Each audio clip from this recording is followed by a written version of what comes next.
flies, painting red and blue skies with his fiery cry. He's the world's watchdog, calling out the bluff. Right-wing swagger, but his heart's pretty tough.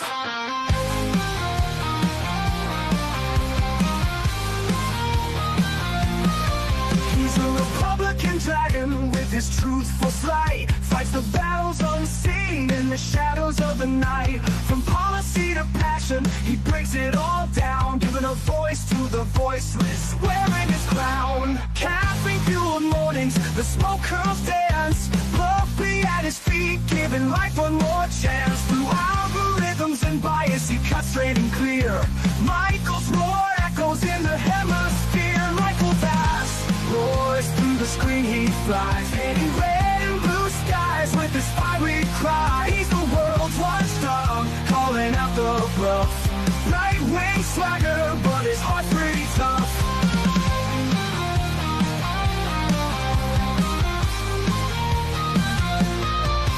No sound bites allowed is his ultimate creed. A dragon's perspective where facts are the seed. Standing tall on his battlefield of thoughts, guarding the truth that others forgot.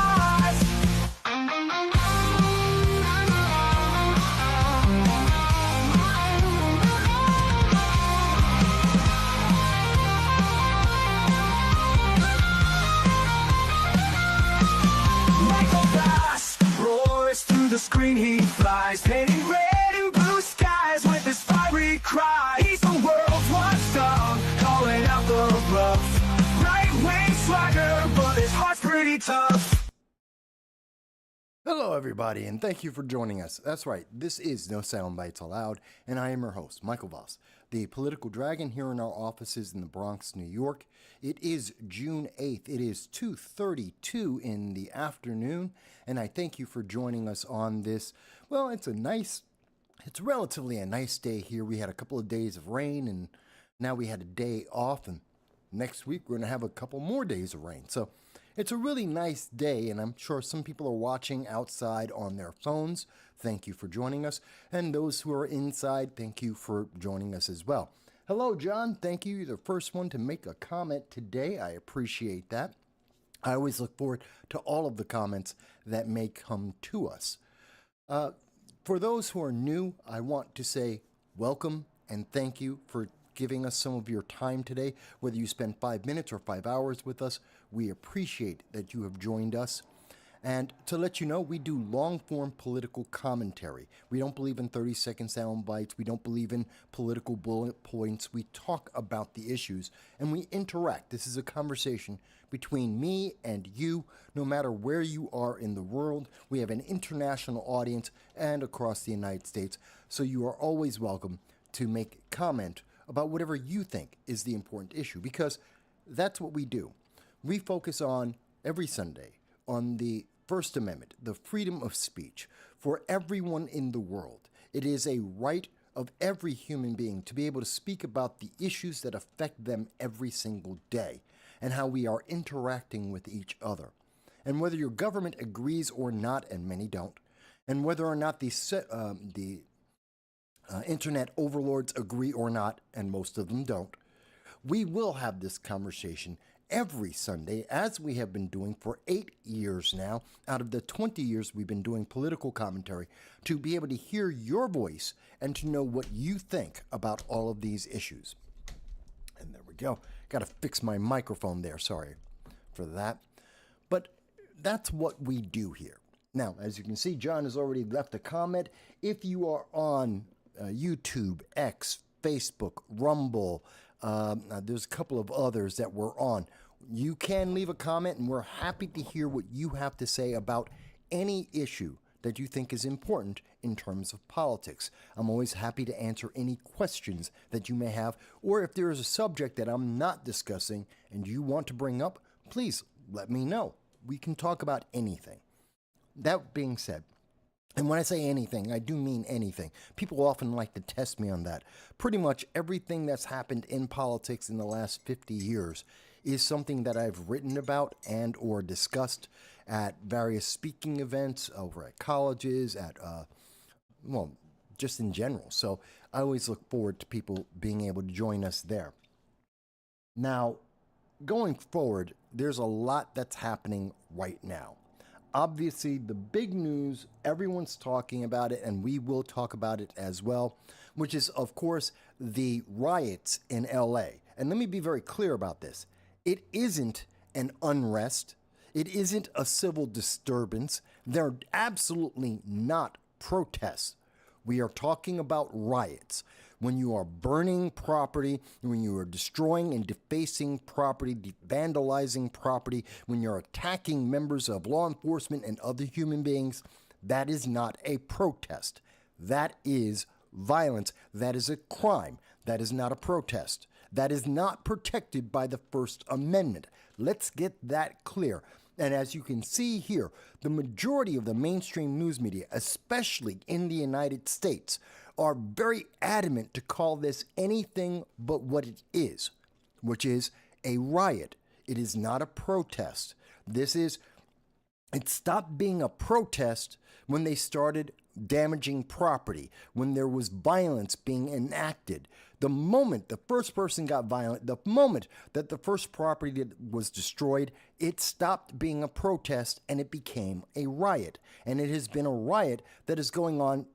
It started yesterday, Saturday, and now it is continuing today on Sunday.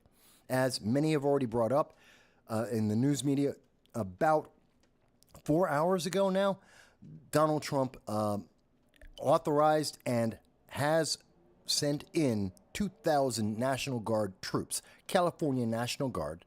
They were federalized, not under the control of Gavin Newsom. They're under the control of President Donald Trump directly, and they were authorized to go into LA to help to, one, continue to arrest and detain and deport illegal aliens and to maintain peace, or relatively peace, in LA, Los Angeles. But we're going to talk about that story in some detail a little bit later in the show. Again, this is not a riot. This is not a protest. It is a riot. It is not an unrest. It is a riot.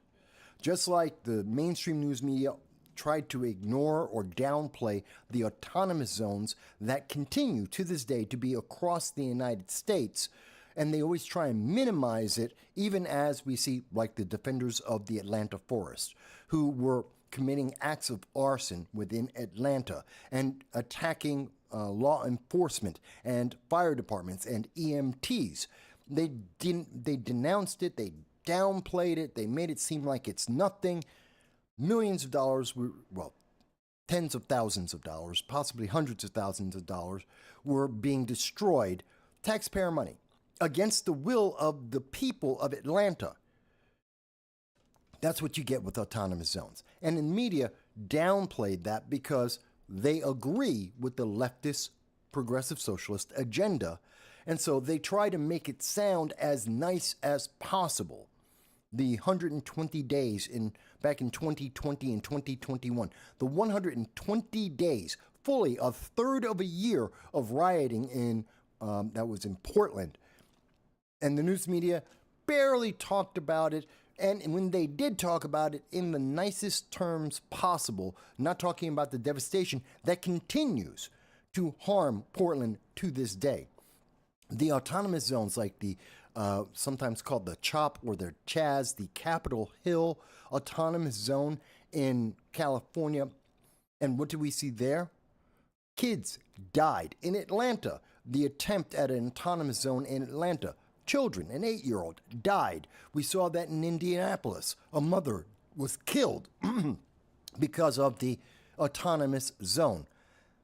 And the news media, each and every one, downplayed it. In fact, it was Jerry Nadler, Representative Jerry Nadler from New York in Manhattan, said that there was no such thing as Antifa, and these conflicts are just Republican right-wing rhetoric. Until a self-described member of Antifa committed an act of murder on camera.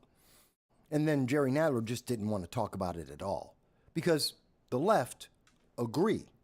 And they're perfectly happy to fearmonger you and to coerce you with threats of violence to do what they say, to obey, and they don't care how you feel about it.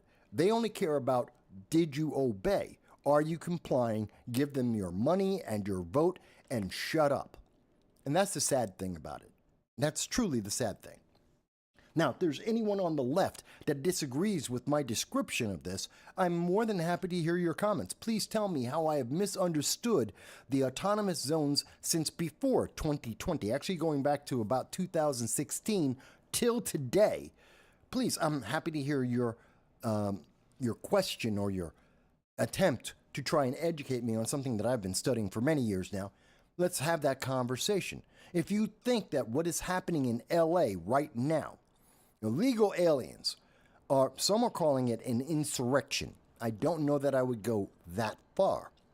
Some are calling it domestic terrorism.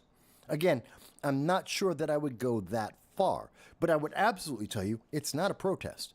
And if there's anyone on the left, any politician, Mayor Karen Bass, Governor Gavin Newsom, Adam Schiff, Nancy Pelosi, if there's any member of the Democratic Party that would like to tell me, oh, Mike, you just don't understand, because that's always what they say, you don't understand. If there's any of them that would like to say, no, you don't understand, it's a mostly peaceful protest. You know how they say that.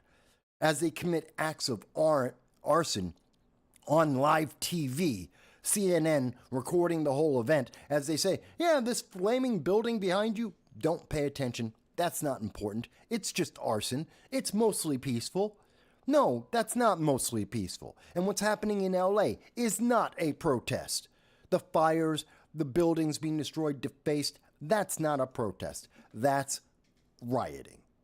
And it's rioting by, at least in some part, by illegal aliens or Americans supporting illegal aliens. So it's criminals and those who support crime that are committing even more crimes.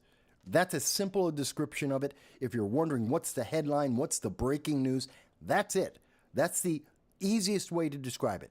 It is crime by criminals and supporters of criminals that the left enjoys. That's it. Because Orange Man bad. That's the answer. It's Orange Man bad. It's somehow this is Donald Trump's fault. I don't understand that. Because Donald Trump didn't get out with a baseball bat and start breaking windows. Donald Trump didn't go out and attack the police. Donald Trump isn't running around defacing property. Donald Trump isn't running around beating down illegal aliens, nor our law enforcement. That's just not what's happening. But that's what the left, that's what they seem to say is Orange Man bad. This is all Donald Trump's fault. Makes no sense. We'll talk more about that as the show goes on. And again, I'm looking forward to seeing some comments on that. But that being said, I want to slow down a moment. And on this program, as you know, we try our very best to follow a lot of issues and to try and discuss a lot of different things with you. We normally, for those who are new to the channel, we normally start off with breaking news, and then we'll go into international news and how international politics are either affected by or affecting the United States. And then we usually take a break about 2.5 hours in because I have a 14-year-old dog, so he needs to walk, and that gives you a chance to have a cigarette, have something to eat, get something to drink, check out the sports ball scores, and then we are usually gone for about 45 minutes, and we come back, we stay live, and then we'll be back, and we'll pick up with domestic news and cover everything happening there, plus any additional breaking news, just to give you an idea of the format that we'd like to use here. So we're starting off with the international. Obviously, again, breaking news is the riots in LA, the devastation that is going on there, the illegal aliens and their criminality. That's what's happening as breaking news. And we'll get back to that shortly. But what's happening internationally? And I think there's a couple of things that are happening internationally that's worth talking about. Because we are seeing on the left, internationally, they're terrified. The left, progressivism, socialism, is something that's not unique to the United States alone. It's something that the rest of the world deals with as well. And in some countries like Venezuela, like North Korea, like China, we've seen that they have socialist governments. Every single one of them has failed. Every socialist country in the world has failed. And it was always going to fail because socialism fails given enough time. Every single time. The longest lasting socialist government, as I recall, was the Soviet Union, which made it about 77 years, and then it failed because it always fails. But there are nations right now that are very progressive, if not completely socialist, and we're seeing that as the world is moving towards center-right, more conservative overall around the world. That doesn't necessarily mean Republican, but it does mean center-right. It does mean more conservative, more law-abiding around the world. As we're seeing that these progressive countries, these socialist countries, are pushing back against that. And what that always results in is people losing their freedom over and over again. In every single country, we see this. And one of the examples of this, and I think it's important to notice, because if we don't pay attention here in the United States, it will happen here too.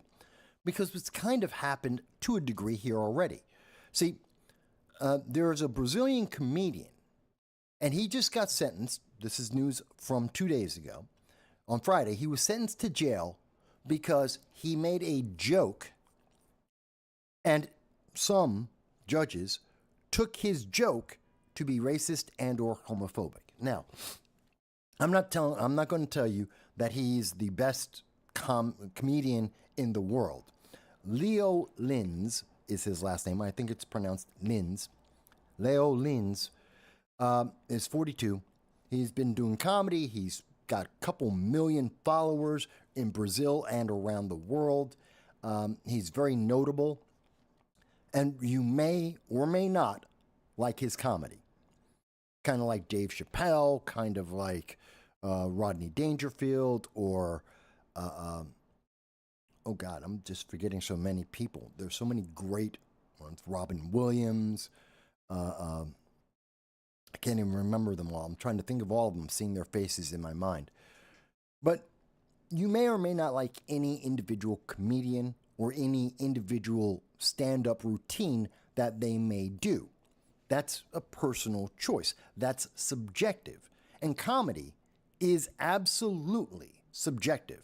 There is no objective rule to that. What will make one person laugh will make another person cry, and another person will be angry. That is just the nature of comedy. Everyone interprets it differently. Everyone expresses it differently. But we do know that there are some comedians who cross most people. They correctly are able to reach most people, or majority of people, and that's a great thing. He seems to be one of those in Brazil. As I said, very successful. But he's more than happy to do a comedy routine in front of 4,000 people live. So he's had some kind of success. His comedy routine, whether you find it abrasive or not, whether you find it funny or not, he got a crowd of 4,000 people. He's got success. There are definitely people who find him to be funny. And in one of his events this was back in 2023, 2 years ago, he was making jokes, and he targeted, as many comedians do, they target different groups of people, and he was targeting the elderly, black people, indigenous Brazilians, people with HIV, the alphabet, LBG, so on, and then evangelical Christians, Jews, people with disabilities, and even pedophiles. That's a pretty rounded group of humanity. That is a huge swath of good and bad people, people that are interesting and not so interesting, a huge swath of different types of lifestyles. Now, you may say, oh my God, but he's not attacking white people. Does he have to? Maybe he's done it in other comedy routines. Maybe it wasn't listed in by this author, this journalist. I don't know. I didn't see the routine myself. I can't speak to it. But so what? He's not targeting one group of people. He wasn't trying to be mean and vicious towards one group of people. He was out there making fun of everyone. And human beings are silly more often than not. And there tend to be certain things that people tend to do. Stereotypes exist for a reason. And comedians, part of their job is to make fun of those stereotypes. Whether or not you find it funny, that's their job. Okay. Now, the thing I found interesting about this is he has now been arrested and charged because he was talking about indigenous Brazilians and black people and the alphabet, and you can't do that. That is considered verboten. The more left-leaning the government, the less you are able to speak freely. And they always like to tell you, no, but it's all about free speech. You can say whatever you want as long as they approve. It's like being here on YouTube or on Google. You can say anything you want, but Google will de-emphasize you. They will suppress you if they don't like what you're saying, because you should be saying what the mainstream media said. They're going to amplify the mainstream media. They're going to amplify the approved message, and they will step all over anyone who's not giving out the approved messaging. We see that now. So Judge Barbara de Lima Isepi ruled that Lin's remarks went beyond the boundaries of free speech. And in other countries, there are boundaries on free speech. In the United States, there isn't. Hate speech doesn't exist. It's not real. And anyone tells you hate speech exists is just telling you that they have feelings, that they have thin skins, and their feelings get hurt easily. That's what comes from hate speech. There is no such thing. There is free speech, speech you don't like, which is still free, and then there's incendiary speech, which is trying to incite a riot or violence, trying to provoke people and actively provoking people to commit crimes. That isn't protected by free speech. The old saying is, you can't yell fire in a movie theater. Hell yes, you can. You absolutely can yell fire in a crowded movie theater. Now, if there isn't a fire at the time, you can be arrested for that because you've harmed people. And because of, you cause a riot, you cause people to panic, harm each other, they're racing around, you can be charged for the crimes you committed. But you have free speech. You have the right to say it. You also have the right to be punished for the consequences of what you said. So when people tell you, oh, you can't say that, it's like saying fire in a crowded movie theater. They don't know what they're talking about because it's not true. You can say that. It's just that you also will be held accountable when you lie. That's it. Hate speech isn't real. But that's in the United States. If you go to England, if you go to Canada, if you go everywhere else in the world, literally everywhere else in the world, there is hate speech. There are restrictions on free speech. There are things you cannot say and you cannot do. There are many words. I mean, remember it was Bill C-16 that brought Jordan Peterson to international fame and infamy, because Canada determined that there are certain words you must say. They compel you. These are words that must come out of your mouth, whether you want them to or not. And if you don't say certain words approved by the Canadian government, then you are a criminal and you can be fined and you can be put in jail. And they have done it. That's kind of scary. That's compelled speech. Again, that's not free. In England, you can be arrested for silently praying by yourself 100 feet from an abortion clinic. Now, I want to get those terms correct because this has happened several times now, at least 2 or 3 times that I'm aware of within the last 3 to 6 months. In England, individuals were arrested for silently, by themselves, praying 100 feet from an abortion clinic. They didn't interrupt anyone. They didn't talk to anyone. They didn't disrupt anything. They were not in anyone's way.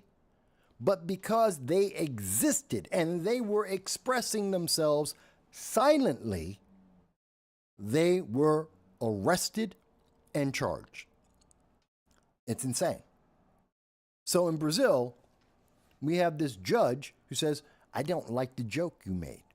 It wasn't funny to her. She didn't laugh. And she was supposed to laugh. And since she didn't laugh, now it's a crime. She didn't like the joke. How dare you make that joke? And so she has now charged him multiple times about hate speech. I think this is like cancel culture here in the United States, except it's the next level. When you continue down that progressive path, which is what cancel culture is, it's from the progressive ideology. It is meant to control the way you think and the way you speak. And more importantly, speech is a function of thought. You can only speak as well or less than how you think, because you can only use the words that you can think of to explain how you feel. The smaller your vocabulary, the less you can speak about, but also the less you can think. And so progressives love to control the way people speak. They control the words you use because that limits what you can think about. It makes it easier to compel you to do what that progressive, those elites want, and to restrict your ability to convince others not to do what the progressives, the indoctrination wants you to do. A lot of people don't think of it that way, but that is what it is. Speech, written words and or speech, is a function of thought. And if I control the words you use, whether they're written down or spoken, I control the way you think. It's just that simple. And cancel culture is controlling those words you're speaking or writing and trying to cut you off from other people so that you can't try and convince them to expand their knowledge and therefore expand the way they think about an issue. And we're seeing it here in Brazil. It's a crime. Comedy is a crime. We would think that's insane. You can't do that here in the United States. We came close. And I don't know that we've actually moved away from that.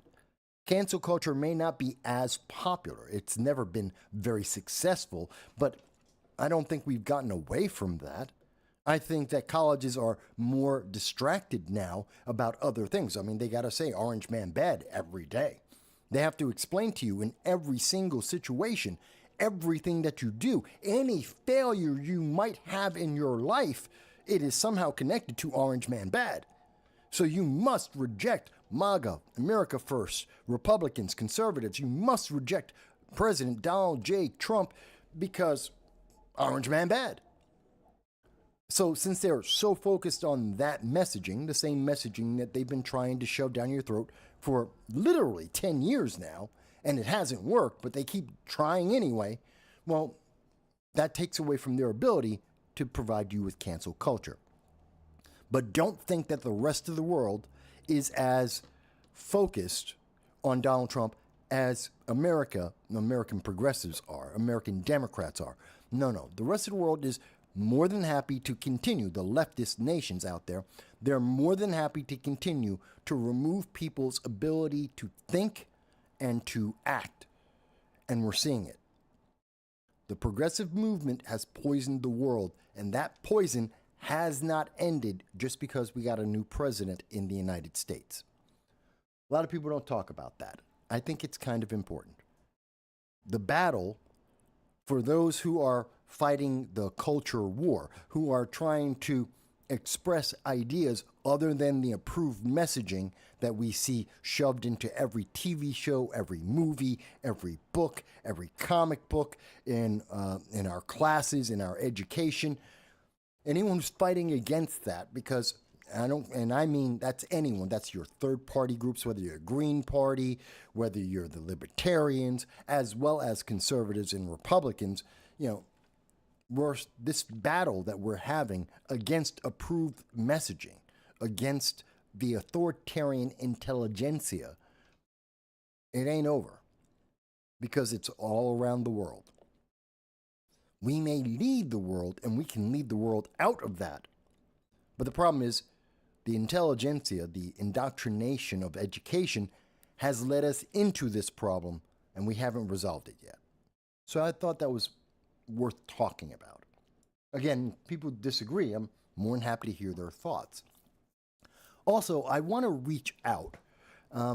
Everyone may be familiar with a couple of people that we regularly see on the channel. We have an international audience. I know there's an American, Happy Life, who is an American who moved over to Thailand. And I know that we've talked on this program before. I've lived overseas myself. I've lived in the Soviet Union in the 90s. Yes, I saw the coup attempt. I was there. I watched the tanks roll down Kutuzovsky Prospect. I was right there as the tanks were rolling towards us. I was in Gruzia, in Soviet Georgia, and I was watching the Civil War start there. Got out on the last plane from Tbilisi into Moscow to escape that. Yes, so I've been overseas. I've been through some conflicts overseas in my private life, separate of my military life. And because of that, I like to talk with people who I know are Americans traveling around the world, as well as just people around the world in general. But we do know there's one of our viewers, Happy Life, is an American and moved over to Thailand. And so I always like to check on what's going on, not just in Southeast Asia, but in Thailand and Cambodia, Laos, on a somewhat regular basis. I am sure that Happy Life is aware of this, but the rest of us may not. That right now there is a conflict that is growing between Thailand and Cambodia. And so, Happy Life, I hope you are safe. Remember my number one rule. Know where is the American embassy. Have a route to get to the American embassy, at least 2 or 3 routes. Also know how to get to the British embassy. That's one of our best allies. Know how to get there. Be familiar with them so that they might be able to allow you in if necessary. Or any other allied nations with the United States. That would be Canada, Australia, possibly Germany. Definitely always know where the embassies are whenever you travel overseas, especially if you're living in a foreign land. Always have your passport in your possession. Always know several routes to get to the U.S. Embassy. Be aware of where the other friendly allied nations to the United States, where their embassies are. And that's always have a little bag to go. Because you never know when something will go wrong. I learned this lesson myself very hard. I learned the hard way. Because I was living in Moscow in 91 when the RFGC, the hardline communists, decided that they were going to take Gorbachev out and they were going to reassert the Soviet Union. They were going to go back to hardline communism. And one of the people who actually supported that was Putin, believe it or not. He came from that mindset, that group. Are we surprised that Putin, who believed in the hardline communism, grew up and became a leader in the Kremlin, the KGB? Are we surprised that that mentality, that mindset, has led to the war in the Ukraine? Shouldn't surprise anyone. And also spies in Moldova and some threats against Poland and the Baltic states, Lithuania and Latvia, Estonia. Not surprising. But I was living in Moscow when we heard the death dirge on the radio, on all the news media, all the radio stations, all the TV stations were playing nothing but this classical music dirge, which is usually only reserved for when a leader dies. And talking to my Russian coworkers and counterparts, my employees, they were not looking happy. It meant that there was going to be a crackdown. And it took almost no time before everyone in Moscow knew. No, Gorbachev wasn't dead yet. He was detained in house arrest, that there was a coup going on, and tanks were on their way to Moscow. Yeah, that wasn't a good feeling. Those were not good days. So when I say always have a bag in case you need to bug out, as the saying goes, I mean it. When I say keep your passport on your possession at all times, I mean it. When I say know how to get to the American embassy through several different routes and know the other embassies, know where they are, know how to get to them if you need to, I say it because of experience. Because I remember, luckily, being a Marine over at the embassy, was very familiar with many of the Marines there. I knew the timetable on when the American embassy was planning to evacuate, and I had worked out a way to leave with those Marines to be the last ones to leave that base if necessary. I was very familiar and friendly with several members of the German embassy, as well as the Irish embassy, believe it or not, the Irish embassy. And I had worked out terms that, depending on how things would happen, where I was exactly, I could have escaped either with the Germans or with the Irish if I couldn't get to the American embassy. And I had several escape routes out if the conflict got worse, if they were actually going to throw Americans into the gulags, as was the rumor. And from many people I know in the KGB afterwards, yeah, they were planning to take every single expatriate, every foreigner in Moscow, and they were going to throw us all into gulags, prisons that we probably all die in. They were going to call us all spies and throw us away. So I'd say this seriously. So when I talk to you happy life, and I'm mentioning to you to have your go bag, don't be afraid. I'm not trying to fearmonger. What I'm trying to do is to educate and make sure that you have every preparation necessary. As a member of my audience and just as a member of America and the world, these are important things to think of no matter what country you're in, no matter how stable the nation may seem. These precautions you do every time, everywhere you go, because you never know. You just never know. And so right now, Thailand and Cambodia, what happened is there was a conflict in a region called the Emerald Triangle. It's the point where Laos and Cambodia and Thailand, they all have one border in common. It's all three countries have the same border point in their land masses. And in that region, which you can see right here, the Emerald Triangle, there was a conflict between Cambodian and Thai military personnel. Some Cambodians died, and so tensions increased, and they have continued to increase. This is very similar to the conflict that we saw with India and Pakistan. The reason why this isn't big national news is because Thailand and Cambodia aren't India or Pakistan. They're not big commercial nations. They don't have nuclear weapons. They're not closely tied and allied to the big nations in the world, the first world nations. Like, they're not really allied with China. They're not allied with South Korea or Japan. They're not connected to the EU or the United States. They're second-tier nations. They're second-class or second-world nations. So they don't get the headlines when they have their conflicts, but it is something to pay attention to because China is involved or is trying to be involved in this conflict. They are trying to help in negotiations right now. There's a lot of distrust of China and Japan and Korea and much of the Southeast Asia. A lot of the nations there don't like each other historically. because of past atrocities and wars that they've all had and conflicts that they've had. A lot of these nations don't trust each other. They are always more than willing to fight with them at some level.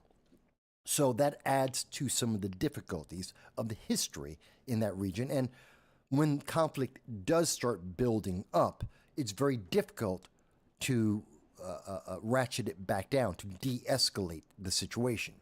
Now, in the case of India versus Pakistan, it was a lot easier, well, relatively easier, to have the United Kingdom, the United States, and Saudi Arabia to step in to speak to these nations. The Saudis talking to Pakistan because of the connection with the Muslim faith. We see that, or the Islamic faith. In India, well, that they have old ties with England, and more importantly, they have business ties with the United States. In fact, both nations had ties, economic ties to the United States. And that is why Donald Trump was able to negotiate and lead in the peace talks, the ceasefire talks, and get things calmed down.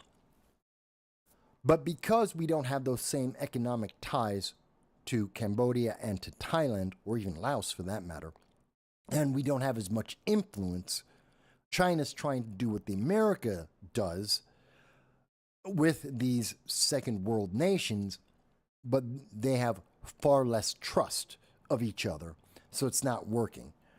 I doubt that this will become a larger conflict.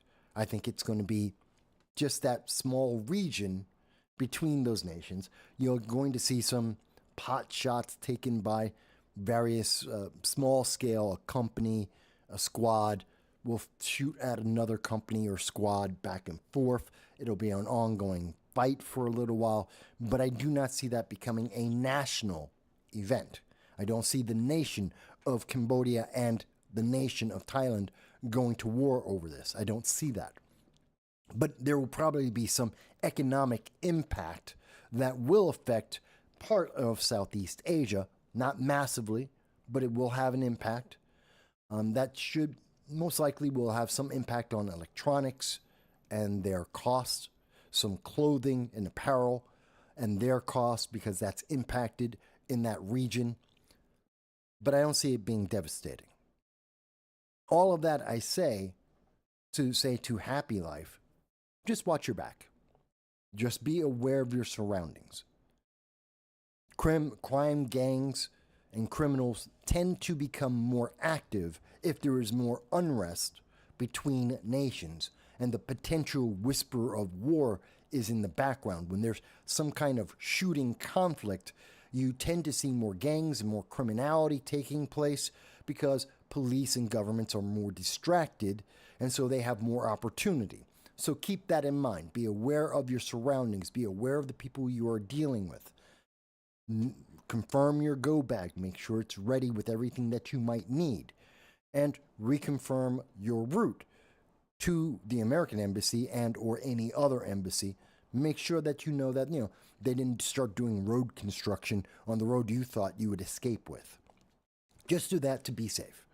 And, this way you know your way out.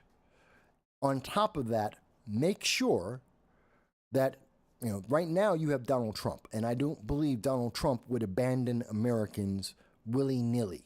I don't see him doing that. Under the Biden administration, he would leave you in a country in a heartbeat. In fact, under the Biden-Harris administration, 70,000 Americans were abandoned. That was in Haiti, the Sudan, and Ukraine, and in Afghanistan. 70,000 Americans, not counting, of course, the hostages and Hamas.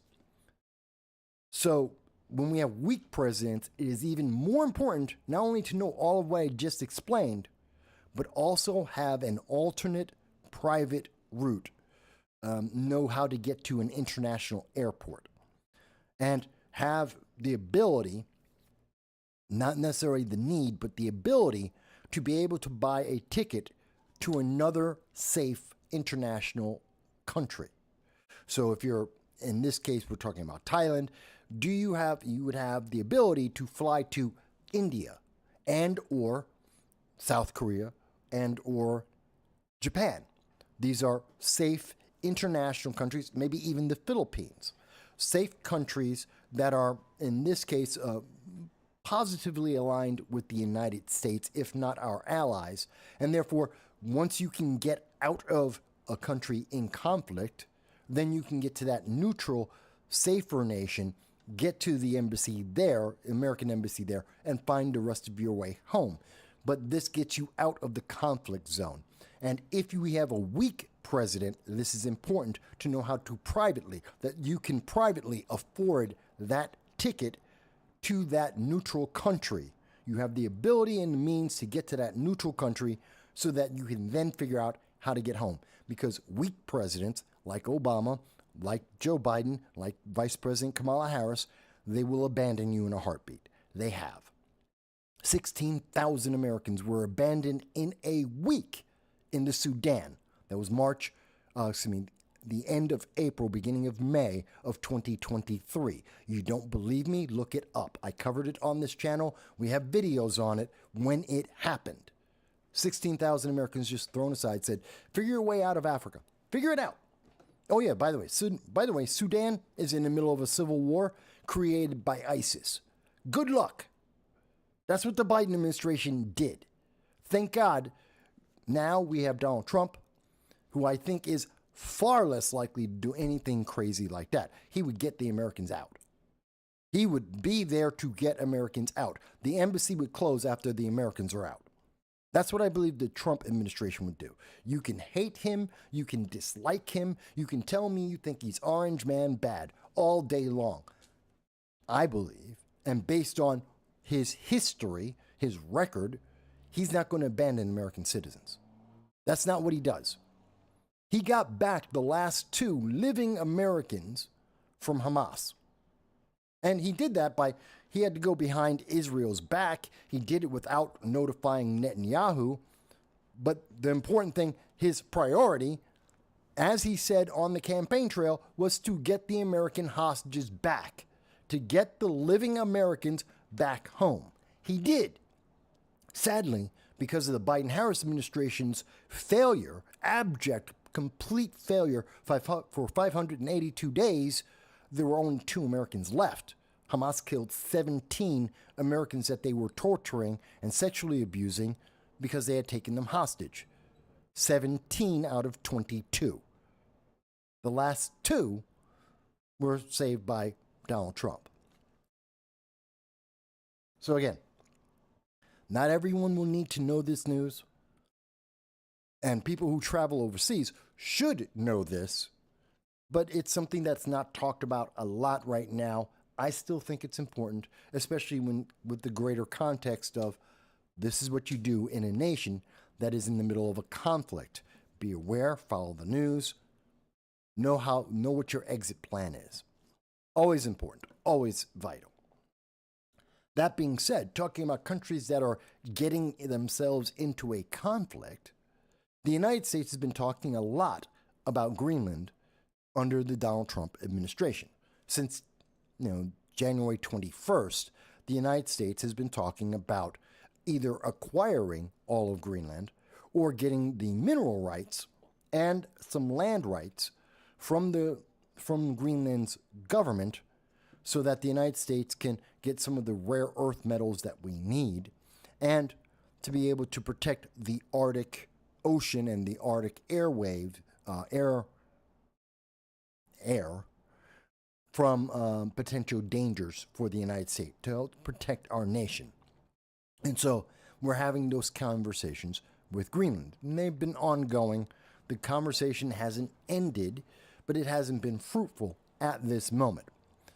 One of the reasons why Greenland, for those who have forgotten, and I know most Americans have forgotten, it hasn't been big news since about the beginning of February. The reason why Greenland's important is it is one of the largest deposits of rare earth metals known at this time. I believe they're in the top 5, percentage-wise, the top 5 locations of rare earth metals. That would be including lithium and other cobalt and some other heavy metals. They have about 12% of the world's known deposits of heavy metals. And if you believe in green energy, if you support renewable energy, you need rare earth metals. If you believe in defending the United States and you want to have good defense, or you want to see technology continue to improve, you need rare earth metals. So for virtually everything in the modern society and in the direction that we're going, we need more rare earth metals. That's why the United States has been talking with Greenland. Now, that country has 56,000 people. That's it, 56,000. They're technically the Commonwealth, essentially the Commonwealth of Denmark, because Greenland cannot survive by itself. You're not going to have a great time being a farmer in Greenland. You're not going to grow much. So they depend heavily on Denmark.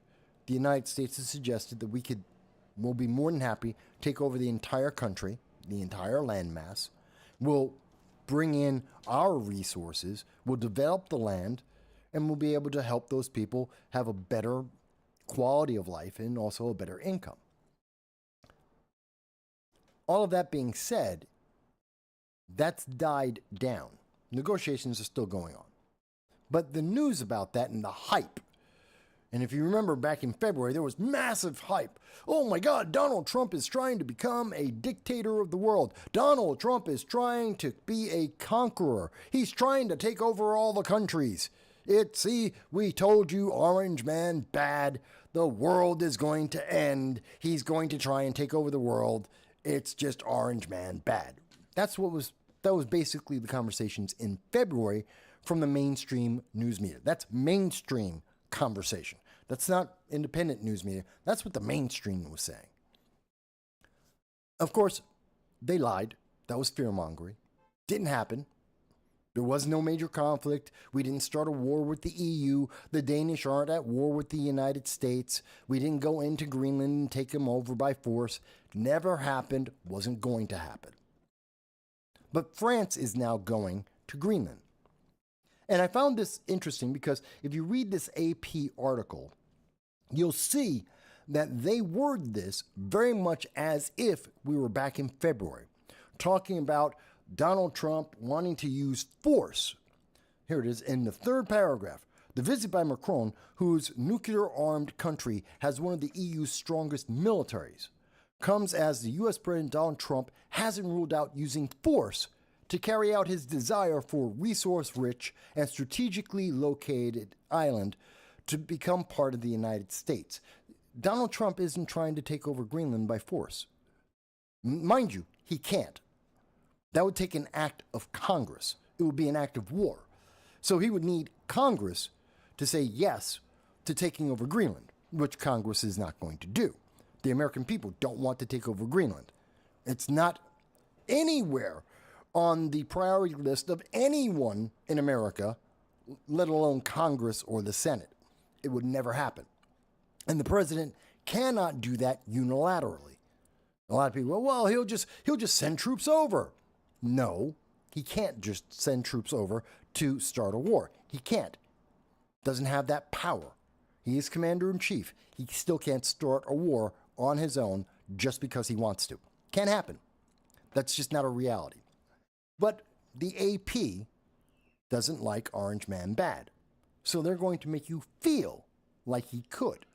And that's why they're emphasizing that the French President Macron, somebody who doesn't like America, it was back in March of 2023 when Macron came out and said, look, everybody should cut ties with the United States. This is under Biden, not Donald Trump.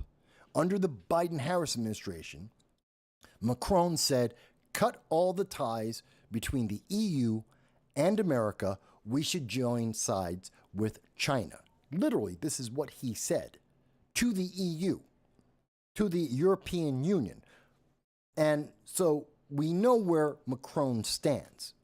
He wants more power for himself, for France, and for China. So we understand that he's going over to Greenland. He's only doing that to piss off President Trump and to try and stop a deal between the United States and Greenland. He wants to see China get the deal.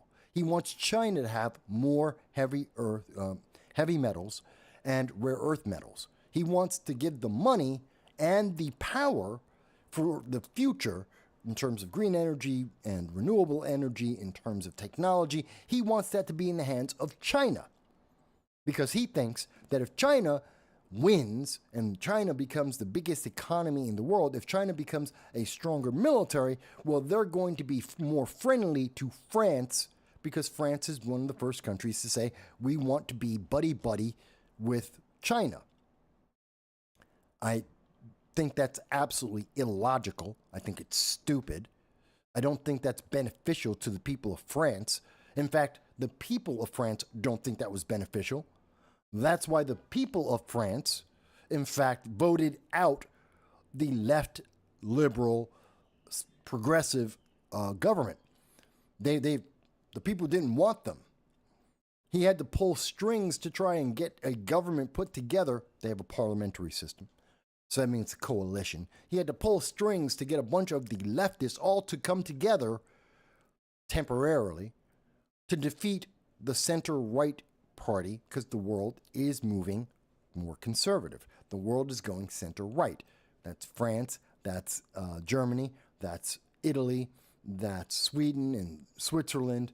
We're seeing it not so much in England yet, but we are seeing it throughout most of the world. So, why is Macron going to Greenland? Piss off Trump, to make a deal for China. That's what you need to know about that. And that is a problem.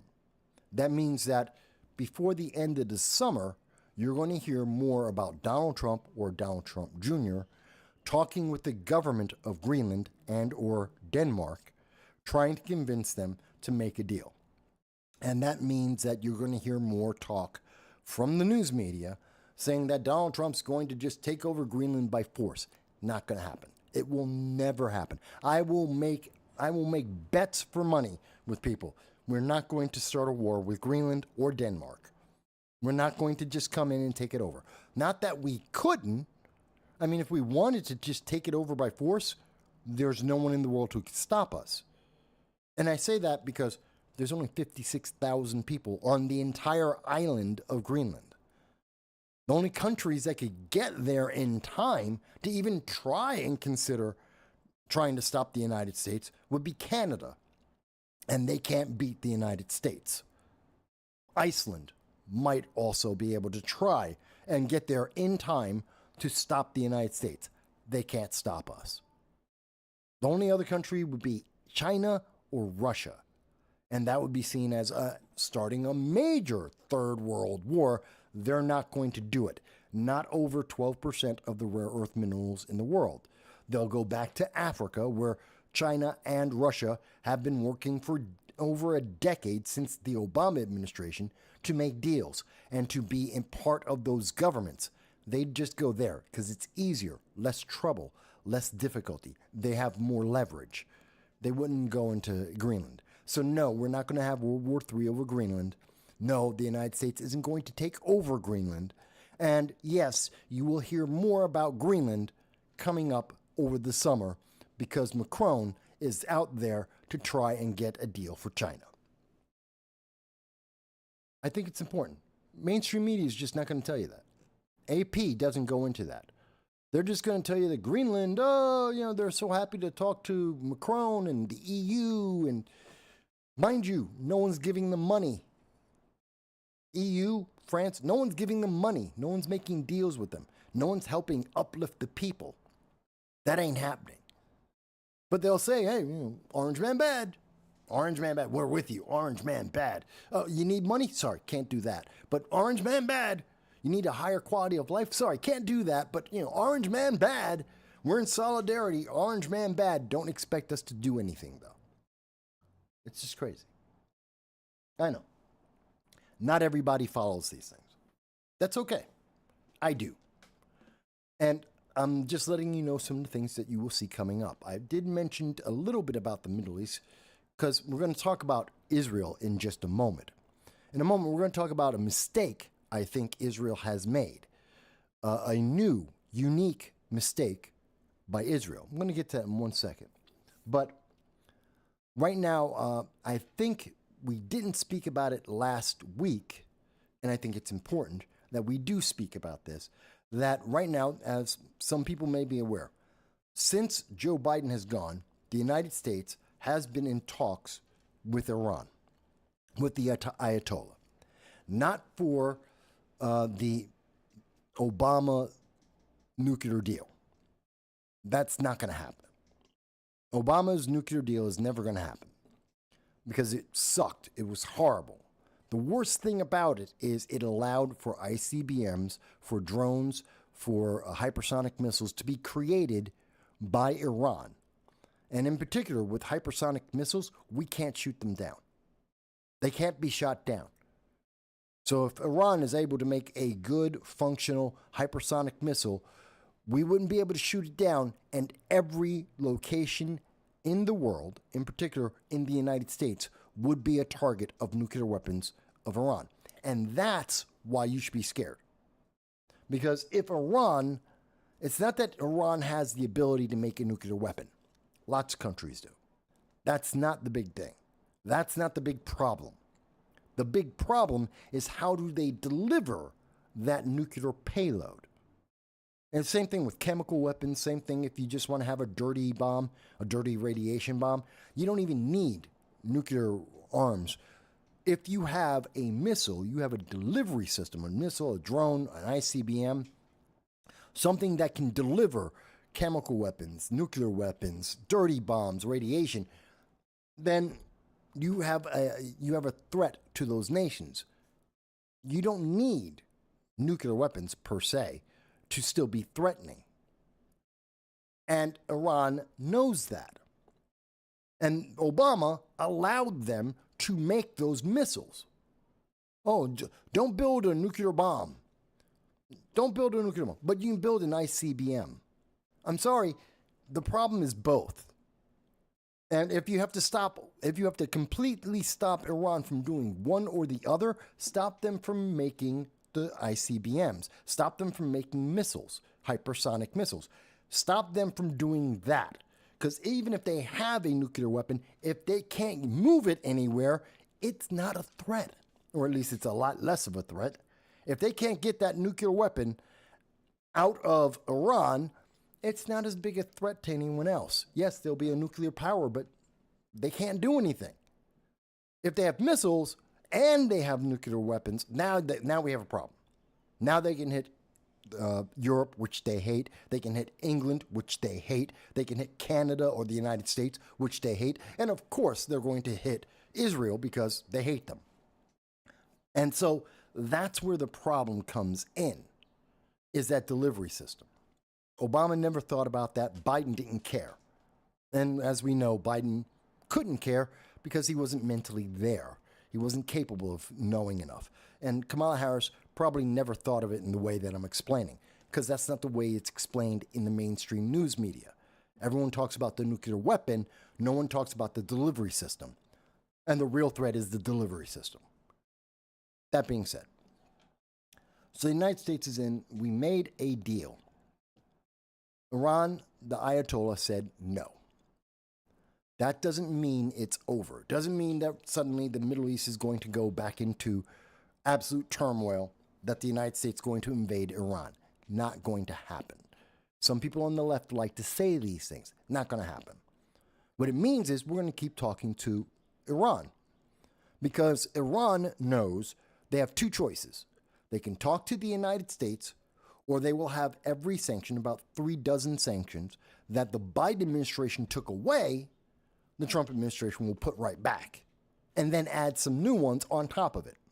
We can cripple them economically. And we were doing that under Trump in the 45th presidency, where Biden took all of that pressure off. Biden did that, by the way, because he wanted Iran to talk to him, to sit down at the table and to negotiate. And Iran never gave in. They just said, well, give me something to think about it. Give me something, give me a gift, so I'll think about talking with you. And they got roughly about 36 sanctions removed by the Biden-Harris administration in the hope that they could buy them into a conversation. Biden had no idea what they were doing. The entire Biden-Harris administration had no idea what they were doing. That made Iran more dangerous, and that's why we saw the Houthis, Hezbollah, Hamas. We saw the Middle East more tensions, more fighting, more terrorism, because Biden had no idea what he was doing. Trump is getting more results by doing less. And that's the part you should keep in mind. Okay, let me move on to something that also isn't being talked about a whole lot. This is The Guardian. And I found this interesting because they're in New York. And this is The Guardian, English newspaper. England doesn't have the same freedoms as the United States. They don't have the same rights as in the United States.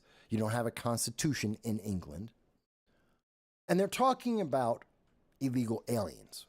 Now, we're going to talk a little bit more about this as we talk about Trump. We'll talk about LA. We'll talk about why there's riots in LA a little bit later. But I found it interesting that the way England is trying to convince the British about U.S. international politics, about U.S. illegal immigration, is to make it sound like the illegal aliens are the good guys. That they are so, it's a pull of the emotional heartstrings. That they want you to feel like these illegal aliens. They want you to feel bad for these illegal aliens. The illegal aliens, by the way, are criminals. First and foremost, first thing you can say, what is an illegal alien? A criminal, period, full stop. How can you say that about black and brown people? I didn't. I said that about illegal aliens. Illegal aliens come from every country in the world. We get people from not just Angola, not just South America, not just China. We get them from every country in the world. There are British illegal aliens in the United States, too. I never mentioned black or brown. And anyone who tells you, oh, well, you're against illegal immigration, you're just racist. No. Because unless I've actually mentioned a specific country or group of people, I'm talking about illegal aliens. That's a class of criminal. That's not determined by anyone's race. It's not about their sex. It's not about anything except the crime they committed. And if someone's telling you, oh, well, that's sexist, that's racist, well, then you have a personal problem. That person making that allegation, they're the one with the problem. Because illegal alien is a correct legal term. It is the correct word to use. That is the international legal term. The left doesn't like it because it doesn't sound nice. It reminds you that there was a crime that was committed, that these people aren't entitled to things, that there is a reason why they're being punished because they committed a crime, that they're guilty. And therefore, they shouldn't get a reward. That's why they don't like to use the word illegal alien, which is the correct legal term. Instead, they use things like undocumented migrant. Well, they didn't migrate to America. They invaded America. And they're undocumented because they have no authorization. They have no reason to be in America. They're illegal. So no matter how you want to look at it, it still boils down to illegal aliens. But in England, they are trying to convince people, like with this guy, Juan, from Colombia. And also they have a woman from Panama. And they're telling us about their story. Now, in their case, these are illegal aliens, both of them. And they came to America, and instead of being deported instantly, the United States was very nice. For whatever reason, they looked at their background, tried to get some details on them, and said, you know what, we might not deport you. Here is a bracelet so that we can track you, a GPS tracker. So you got to wear this, and as we go through your case and determine whether you get to stay in America or not, we have this tracker. And if you take it off, well, then that's a problem, and you'll probably be deported. But if you keep it on, and this may be a couple of years, But you keep it on, and no problem. We might let you stay in America. Because probably we're doing a background check on them, and a background check takes about 18 to 27 months. It takes about 2 years for a proper security background check to be done on someone who's coming into America. If someone says that they want asylum, that's a 2-year process. You don't get to come in and go, I claim asylum, and you're in. That's not the way it's supposed to work. That's not the way it works in any other country in the world. Again, news media doesn't want to tell you this. They don't like to discuss this. They don't want you to know that no other country in the world is doing what America is doing, which is you walk in, you get caught, then you say, I want asylum. No, that isn't how it works. You ask for asylum, and then we let you in after we do a background check, which takes 2 years. That's it. Some cases, we let people in a little bit faster, but that's exceptions to the rule. The rule is 2 years. That's the law. 2 years. So these guys came in. They're lucky enough not to be instantly deported. We said, okay, where's this advice? And this entire article is, don't you feel bad for the illegal aliens, the criminals that broke into America, and the United States was so kind as to not kick them out instantly, but they're set upon because they have a GPS tracker on them, because we don't know who they are and we don't trust them, because we have no reason to trust them. They're criminals. They broke into our country. They're using our system against us. We have no reason to trust them. But England is trying to say, but no, that's the bad thing. That's not good. You're supposed to not like MAGA. You don't want to make America great. Let everyone in. No, I don't want America to become England. I don't want America to be like the British, the United Kingdom, which is a complete mess. Stabbings through the roof. Has anyone looked at the number of stabbings in London lately? You want to tell me, oh my God, it's all about guns. Yeah, it's all about knives in the UK, and people are getting stabbed all over the place. It's a big, big problem. No. But I think this is important, that as we have Donald Trump in, as people are focusing in America, rightly, on American issues first, on MAGA first, because if we improve America, the rest of the world improves as well. If we reduce the amount of corruption in America, the amount of corruption in the world reduces as well. If we enforce the law, other nations will enforce their laws too. We are the leader, whether we want to be or not, whether the colleges and the intelligentsia in America like it or not. The United States is the leader of the world. That's just a fact. The rest of the world follows our lead. We are the beacon, and we are the symbol of freedom. Whether or not people like that doesn't matter. That is the fact.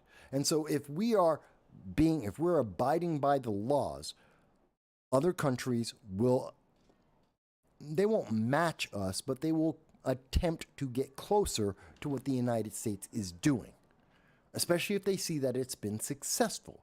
If our crime rates go down, if the amount of terrorism, both domestic and external, international terrorism goes down in the United States, if we see more productivity and self-efficiency, self-reliance in the United States, the GDP in America gets stronger, other nations will copy that, and they will do it too.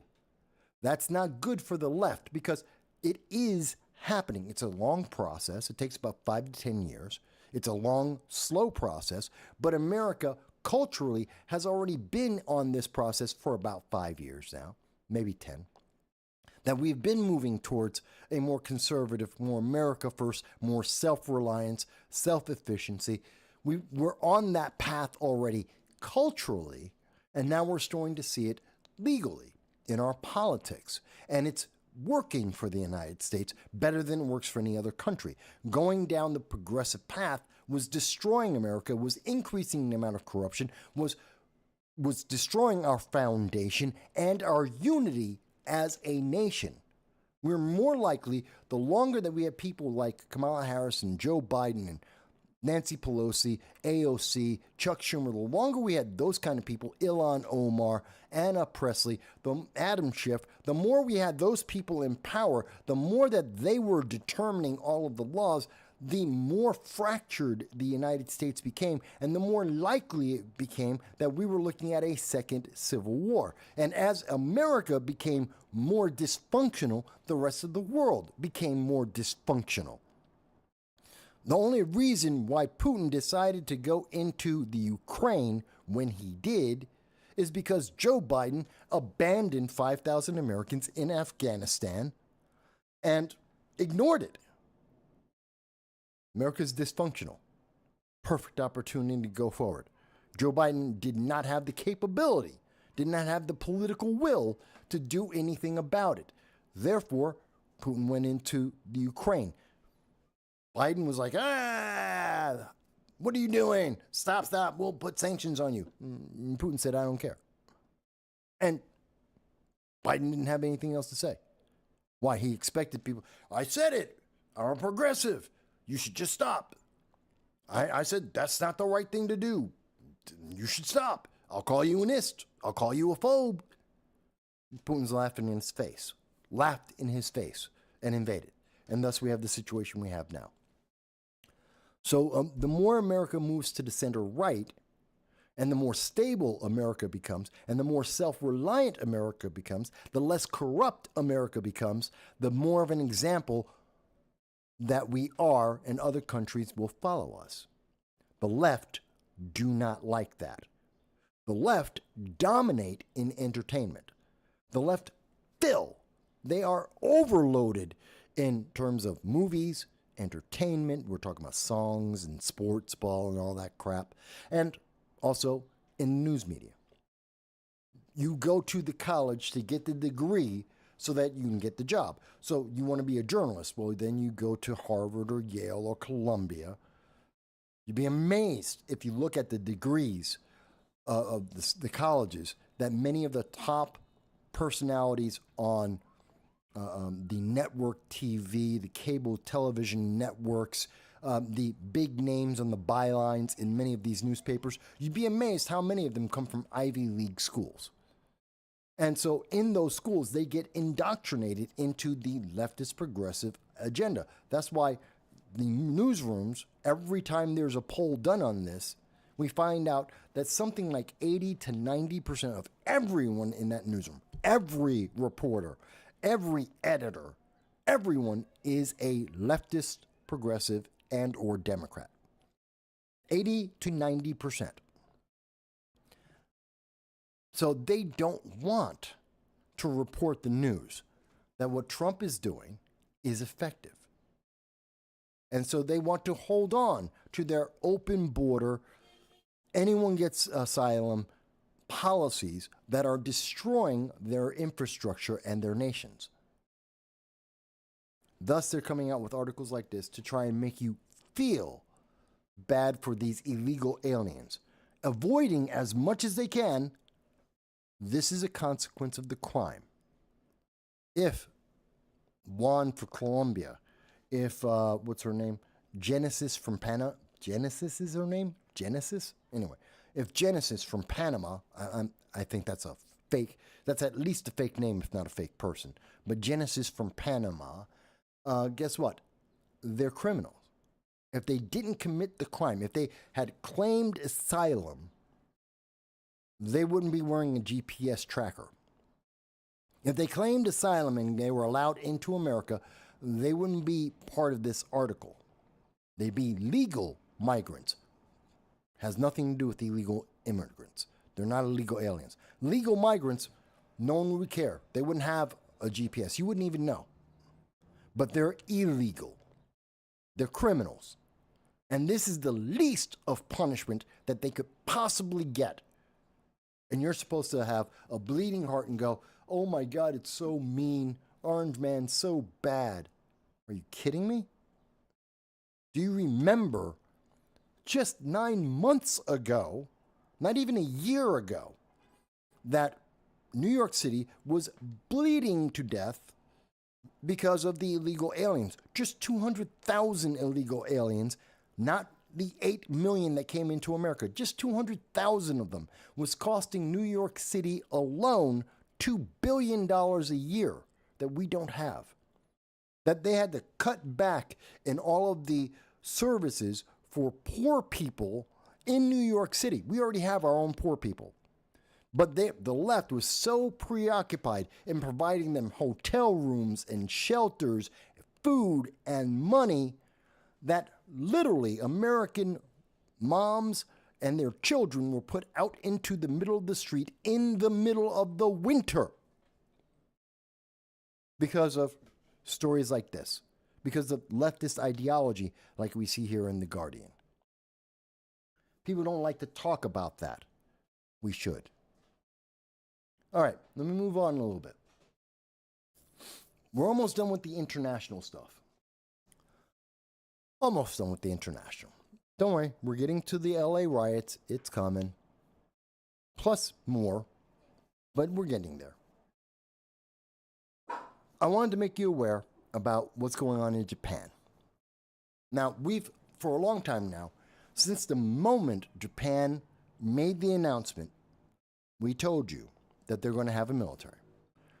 The Japanese military will be the first army since 1945, since the surrender of the Japanese government in World War II. This will be the first military they've had. From 1947 up until now, up until 2028, the Japanese government has relied on the United States to provide them their safety, to protect them. In fact, we have a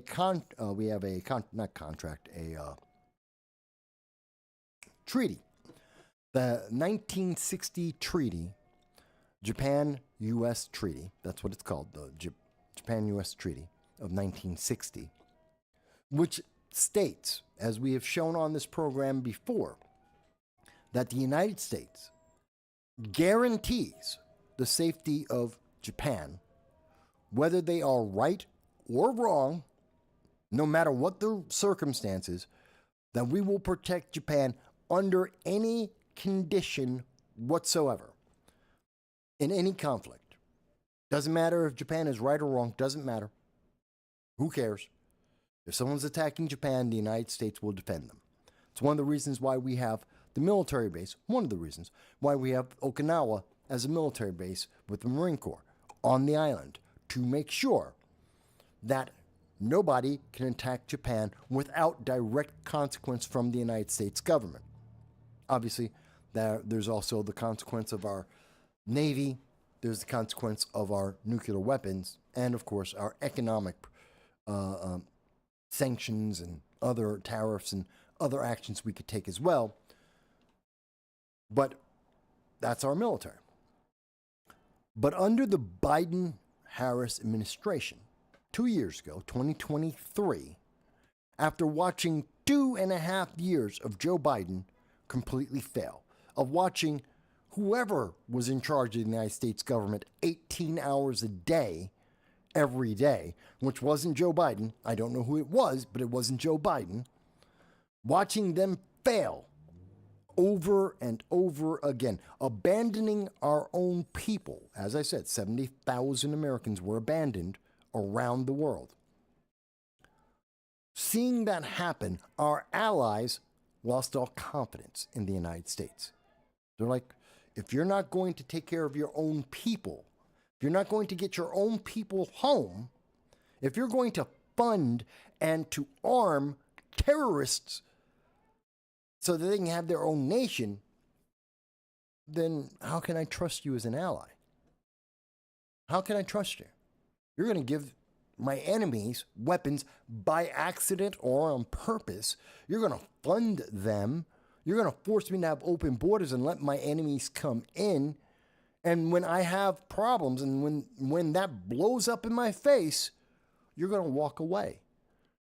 And I know that because you're walking away from your own people. You have an obligation. The United States had an obligation to the Americans abandoned in Afghanistan and the 5,000 in Afghanistan, the 10,000 in the Ukraine, the 16,000 in the Sudan, the 40,000 in Haiti. We have obligations to those people. They're our people. The whole purpose why governments exist is to protect our own people. And the Biden-Harris administration, the progressive movement, the Democrats didn't care. They were more worried about, but are we going to win the next election? That's what they were worried about. How does this make us win or lose the next election? That's the bottom line. You know what? We can't talk about this because it might let us lose. Why do you think Sudan was it was a 2-week news story? 16,000 Americans abandoned overnight. A civil war started by ISIS because they got released from Afghanistan. When Joe Biden ran away, he gave the keys to the Taliban. Taliban opened up the prison. ISIS and Al-Qaeda came out, and they went straight to Africa, Central and Eastern Africa, filled it up, started civil wars all over the place. That's what happened in Sudan. 16,000 Americans were collateral damage of that daisy chain of problems that the news media does not want to talk about. 2 weeks it was a news story, and then it died. The Americans didn't come home. Many of them are still somewhere in Africa trying to figure out how they're going to get home. Because the American government under the Biden-Harris administration said, figure it out on your own. Figure it out. Hope you can find your way out of the Sudan. Don't get killed by the ethnic cleansing. No one wants to tell you this. No one wants to have this conversation with you. So Japan saw all of that and said, we can't trust America. They get another weak president. They get another Obama. They get another Biden. They get another Kamala Harris. Look at the jokers that were on the list of people to be president. Marianne Williamson. You may think some of these people are nice people. I don't know. I don't personally know Marianne Williamson. She may be a sweetheart of a person. I don't know. But in terms of politics, horrendous. Horrendous. A terrible isolationist. She had no understanding of international politics. None whatsoever. And she would have been devastating for our allies around the world if she were in charge. And they all knew it. And there was no one better. Who are you going to pick instead of them? They were all and are all miserable. That's why there's no leadership in the Democratic Party right now, because they're all weak and miserable. Every single one of them. That's why they don't have a leader. They don't have a plan. Because they were more worried about the next election, because they knew if they lost an election, they have nothing. They have no foundation. They have no bench. They have nothing to offer. So they had to stay in power as long as they could, just kept staying in power, because the moment they get out of power, everyone sees there's nothing there. They offered nothing. They fixed nothing. They were just there for the power. Japan saw all of that, and in 2023 said, this doesn't work. China eventually will defeat the empty suit that is the Democratic Progressive Movement. Absolutely will destroy it.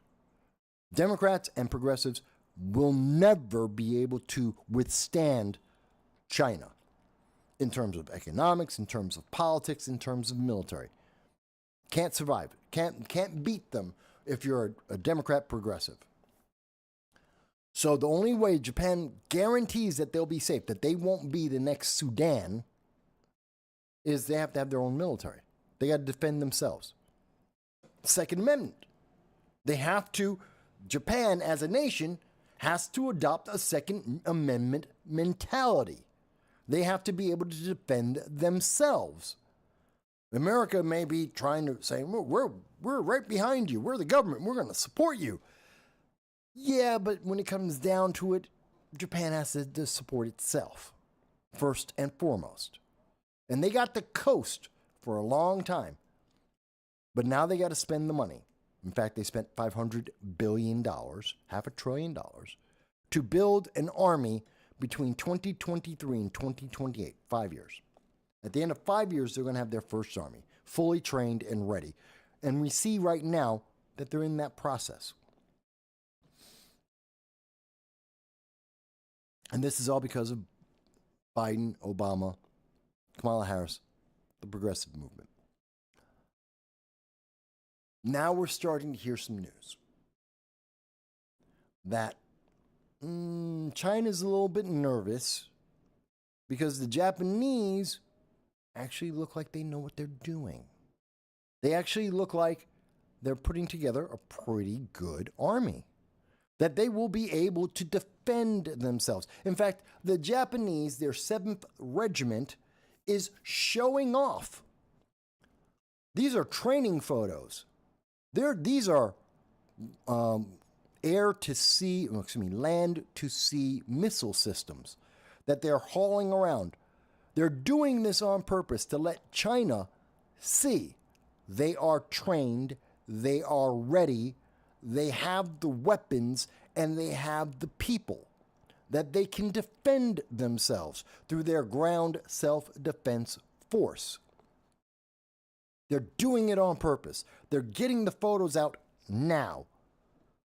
2 years ahead of schedule. Before they even officially finish building their army, they're already showing China, don't mess with us. Whether America is there or not, whether Trump is there or not, we'll be strong, we're ready, we're capable. We've already seen that they have been working with the Philippines on some joint military actions so that the Philippines know there's another person in this game and they're going to protect you. That's Japan. Not just the United States, Japan. There's a lot of consequences that come from this. We're seeing Southeast Asia, the politics of Southeast Asia is changing. The militaristic outlook strategically for Southeast Asia is changing before our eyes. And this is going to have a major impact in the next 15 years, 20 years. Which may sound like a long time if you're 20 years old. If you're 50, not that long at all. That's near term. In terms of politics, that's pretty fast. That's not a long time away. 15 to 20 years, you're going to see dramatic changes in Southeast Asia. And we need to pay attention to it now, while we still have Japan as our ally, while we still have a strong president that Japan mostly likes, that Japan mostly gets along with, while Japan is still happy to have the Marine Corps in Okinawa defending them. We need to make those agreements now. People are sleeping on this. People haven't been paying attention to this. We've been talking about this for a long time, since the day they made the announcement that Japan is building the first army since 1945 in 2023. We have consistently been talking about this. You need to tell your senators, you need to tell your congressmen, you need to tell your governor, and send a letter to the White House. We need to reinforce our agreements with Japan before we lose everything.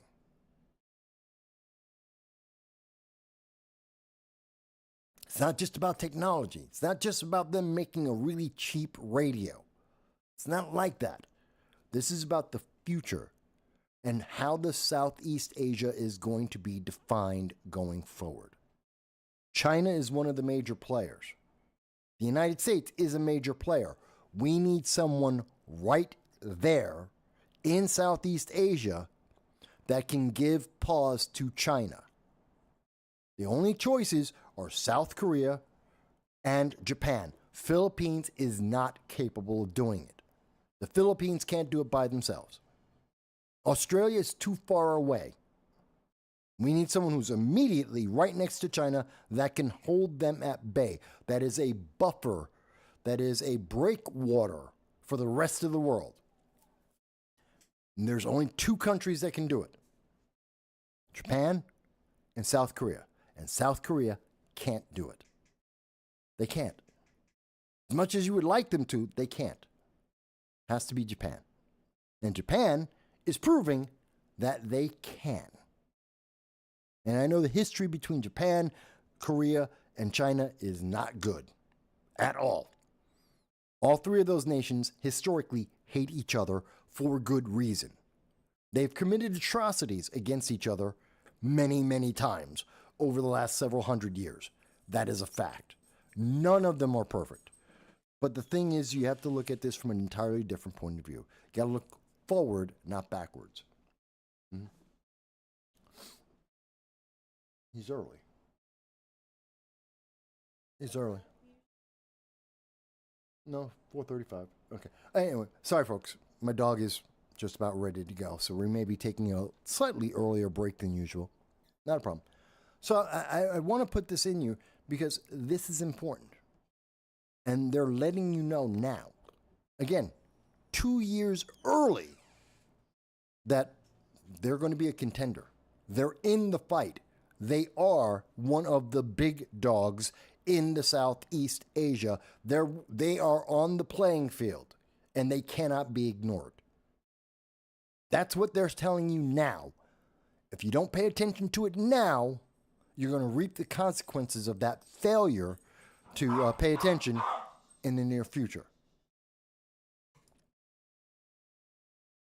All right, so I could go directly into talking about Israel right now, but I'm going to take a break. I'm going to take 45 minutes to walk my dog. I'm going to take 45 minutes, walk my dog, get a cigarette, have a sip of my coffee, which I haven't had a sip of yet. Made it, literally finished pouring the coffee just at the beginning of the show. Haven't touched it, not even once so far. So, I'm going to have some coffee. I'm going to walk my dog. Oh, come here. Oh, no. Hi. Oh. Yes. Hi. Say hi to everyone. Say hi. Hi. Say woof. Woof, woof, woof. Okay. So, yes, that is a 14-year-old puppy. He is a half Bichon, half Scotty. 14 years old, weighs all of 20 pounds. He's a great dog. So I'm going to walk him in a second, and then I'll come back. It's going to be about 45 minutes. Then we'll talk about Israel. Then we'll get into the LA riots and the latest news there. We'll talk about Andrew Cuomo, the New York City mayor's race, and how that's going to affect everyone. Mostly we're going to be talking about what's happening with the LA riots. We're going to talk a bunch about that. And how that's going to have an impact, not just on the United States, but around the rest of the world. Obviously, starting with the United States, but it's going to affect the rest of the world.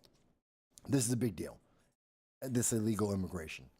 So I just wanted you to understand what the status of what's the moving parts in the world right now, and how the United States is pivotal on several of these issues, like with Japan, and like what we're seeing with Greenland, like what's happening with Iran, that we are integral in what's happening there. And at the same time, there are several countries, like what we're seeing with Thailand and what we're seeing with Brazil, that are moving independent of us, but that affects every country around them. And there are trends that we're seeing in their actions that are telling us what's happening in the world. So now we have a good understanding of what's happening. Fill in the last piece here in the Middle East about what's going on with Israel and the mistake, I believe, that Benjamin Netanyahu made. I am a supporter of Israel, and I remain a supporter of Israel. There are some people who hate that. I don't care. There are people who are like, oh my God, but Hamas. I will never support Hamas. Hamas is a terrorist organization. But yeah, Palestine. Palestine isn't a government. Hamas is. Hamas is the government of Gaza, duly elected. They are terrorists. I will never support them. Period. What about the people? The people are people. Some of them good, some of them are bad. But we're talking about governments. We're talking about governments' interactions and wars. Wars don't happen between people, they happen between governments. And so you want to tell me, but I support Palestine. No, you don't. There is no such thing as Palestine. You support the elected government of Gaza, and that happens to be Hamas. That means you support terrorism. It's that simple. And we need to talk about that and how that's going to affect the Middle East and how that therefore affects the United States. We already know one of the pieces, which happens to be Iran, and we know Iran is stepping down. Iran is calming down because they are in talks with the United States. They're at least having conversations with us, and they know what is on the table for them. They can't live with the 36 sanctions back in place. They can't. And they know they don't have another Joe Biden on their hands. They're not going to get away with what they could with a Kamala Harris, with a Joe Biden. They know that. So now they're being calm. Did Netanyahu just do something that changed the game, that completely changes this? I believe Benjamin Netanyahu just stepped on a political landmine, and it's going to have a major consequence to the people of Israel. And I think it's the first time he's really stepped on this political landmine. Say what you will about what's been happening in Gaza in the last 18 months, the last 610 days. Whether you like it or not, whether you agree or not, whether you agree with parts of it or no parts of it, and there are parts that I agree with, there are parts that I don't agree with, even as I absolutely reject Hamas, there is critique that can be put to Israel. Of course, every government can have some kind of critique. Even if you support them, you can still critique them. But I think this is the first time that Benjamin Netanyahu has literally stepped on a landmine that's going to have a significant impact on Israel going forward. When we come back from the break, I'm going to be talking about that with you. But until then, no, that's not the button I want. Where's the button I want? There it is. There it is. What I'm going to do here, what is this? Hang on. My computer's acting up.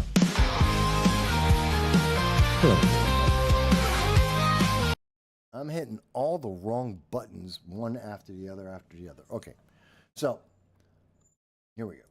So I'm going to play for you a conversation that I had back in 2022 about Washington, D.C. becoming a black autonomous zone. I can't stand autonomous zones. That's kind of what we're seeing in L.A. right now, is one big autonomous zone.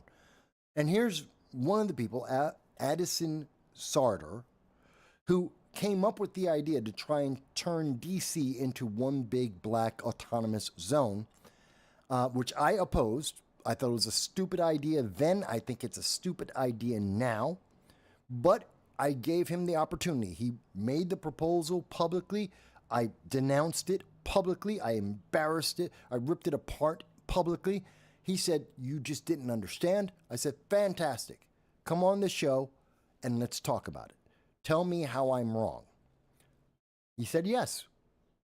I gave him 2 hours of my time to explain to me how I misunderstood the black DC autonomous zone, how that's a good thing for America, not a bad thing. And I will present this to you now. We will be back in 45 minutes. That means that we're going to be back at 5 o'clock, 5 p.m. We will be back.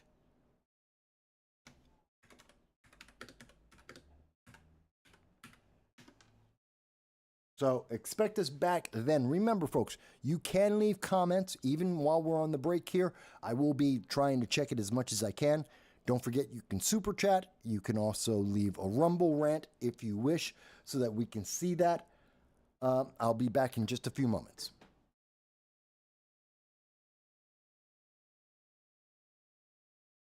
This is Michael Voss, Dragon of the Southern Tier on No Sound Bites Allowed. Today we have a wonderful opportunity that we don't often get. Many people may recall that back on July 21st of 2021, I had done an article talking about DC and some of the policies that were being implemented there. Well, today we have the opportunity to speak with the gentleman, Mr. Addison Sartor, who actually created that policy and is continuing to work on that initiative. We want to give him the opportunity to speak with us and, in his own words, convince us in 15 minutes of the value of his position. And we want to give him that opportunity. And so we wanted to give him the opportunity to do just that. So without further ado, I do want to introduce Mr. Addison Sartor out of DC. And before we do anything else, Addison, if we can you first tell our audience a little bit about yourself? Sure. So DC born and raised. Currently, I'm working as a tenants' rights organizer for an organization called Empower DC. Also currently a student at Morehouse College out of Atlanta. And that's just rundown of me, 28 years old. Yeah, you're a young man, but you've done quite a few things. In fact, as I recall, in 2019 and into 2020, you were running for the District of Columbia, the city council. Although you did, I don't know if you were disqualified or you were withdrawn. It's unclear, so I don't know. But you didn't go into the final race, although you had initially started on that. Was that did you withdraw from the race? Oh, so obviously we know as of 2020, we had, COVID broke out and whatnot. So actually I was working at a shelter during that time. And so just the schedule change of having to work, 7 p.m. to 7 a.m. at the shelter, and just I would say a lot of that combined with the COVID restrictions, because of those, mishaps, they allowed me to continue running as a writing candidate. So my whole motto was, my uncle's motto was, win or lose, there's pretty much no losing, because if you do lose, you still get your policies and ideas out that you think could better your community. No, absolutely. I know that firsthand. I've run for Congress. I've run for county legislator. So I understand. Awesome. You can't always win, but sometimes you can get your message out there, and that can be just as important. So we don't look down at that at all. I hope it didn't come off that way. Oh, not at all. Not at all. And I also know that you've been involved with The Medium. Now, this is what's generally considered a very left-leaning organization. Many different types of writers. You've been writing there. I see writing in November 18th of 2019, in particular, where you were first talking about your plan for an affordable housing in DC, which is the subject of today's discussion, as well as having another article from the April 2nd, 2021, the Historically Black Neighborhood Act, which falls in line with your current efforts, which I believe is essentially the same thing, but just a different title. Am I misunderstanding that? I would say a different title, and I would say a more condensed version, because I think a lot of people may have seen it and have thought that, and no offense to you, but including yourself, have seen it and, just assume automatically that this was, like segregation. And so yes, I was like, let me just condense it a little bit so people can be aware that this is indeed not segregation, but simply Black people having the chance to control the businesses and the real estate development within our communities. Okay. And that's why we're here to hear that and see, I'm more than happy to say that if I've gotten something wrong, I like being corrected. I'd rather have the correct information than a misunderstanding. For sure. Now, to start off, there is a question you asked me before we started, and I want to make sure we get it on the record. So please go ahead and ask me that question again. Yep. So the question I asked was, so do you believe that systemic racism towards Black Americans exists in 2022? I don't believe it exists towards anyone, period, ever. Okay. You said ever, like as in Well, it never ever existed? in the modern history. I mean, if we're talking about 1860, absolutely. If we're talking about 1950, yeah. If you're talking about 1980 until 2022, no. 1982. Okay. All right. Obviously, I definitely have. Definitely disagree with that, but we could, if depending on however you would like to take the combo towards whether the initiative or this, it's up to you.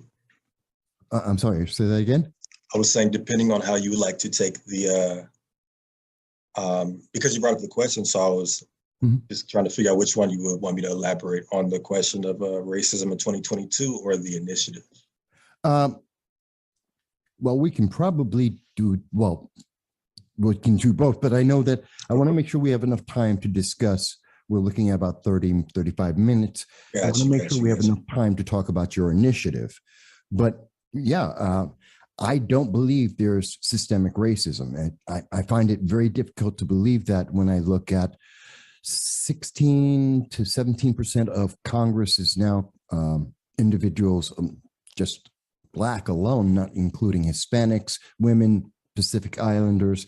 When I look at President Barack Obama not only being elected, but also being reelected, looking at members of the Fortune 500, I'm looking at individuals like Patrice Cullors, and so many other members of the BLM, Antifa, all these organizations, looking at college campuses where I speak at on somewhat regular basis, and listening to the various groups that are there, Progressive Leaders of Tomorrow. I can continue and continue and continue. I'm looking at opportunities in my lifetime. As an example, in 1970s, in 1976 to be exact, I had a family who had to come to my community. They came to my home because they were an interracial couple. You said, could you repeat that? You said, sure. In 1976, a couple came to my family's home to stay because they were an interracial couple in the South. And so that was a difficulty. Today, walk outside the door in almost any community in New York, in the United States, and interracial couples aren't even a second thought. So to say that there's a systemic racism when I see observably in so many ways, things that have changed in my lifetime, opportunities that we thought in my lifetime thought would never happen are commonplace today. Yeah, I don't believe it. Okay. So I would say, so what you did name, you named, and let me get this straight. I definitely believe that, there are millions of African Americans who do thrive in America. And what we can, go back to that as during slavery, there were, thousands of free Black people during the time of slavery. And so in the North, yes. In the North, yes. North, then there were some that would maneuver around through, Southern colonies or whatnot. But I say all that to say it's just you can have a certain class of African Americans who are thriving. Like that certain class doesn't mean that, there's a good amount of masses who are still subjected to that racial discrimination. So, because I think you said 16% of, I think you said congressmen, because 77% of Congress is, not mistaken, is white.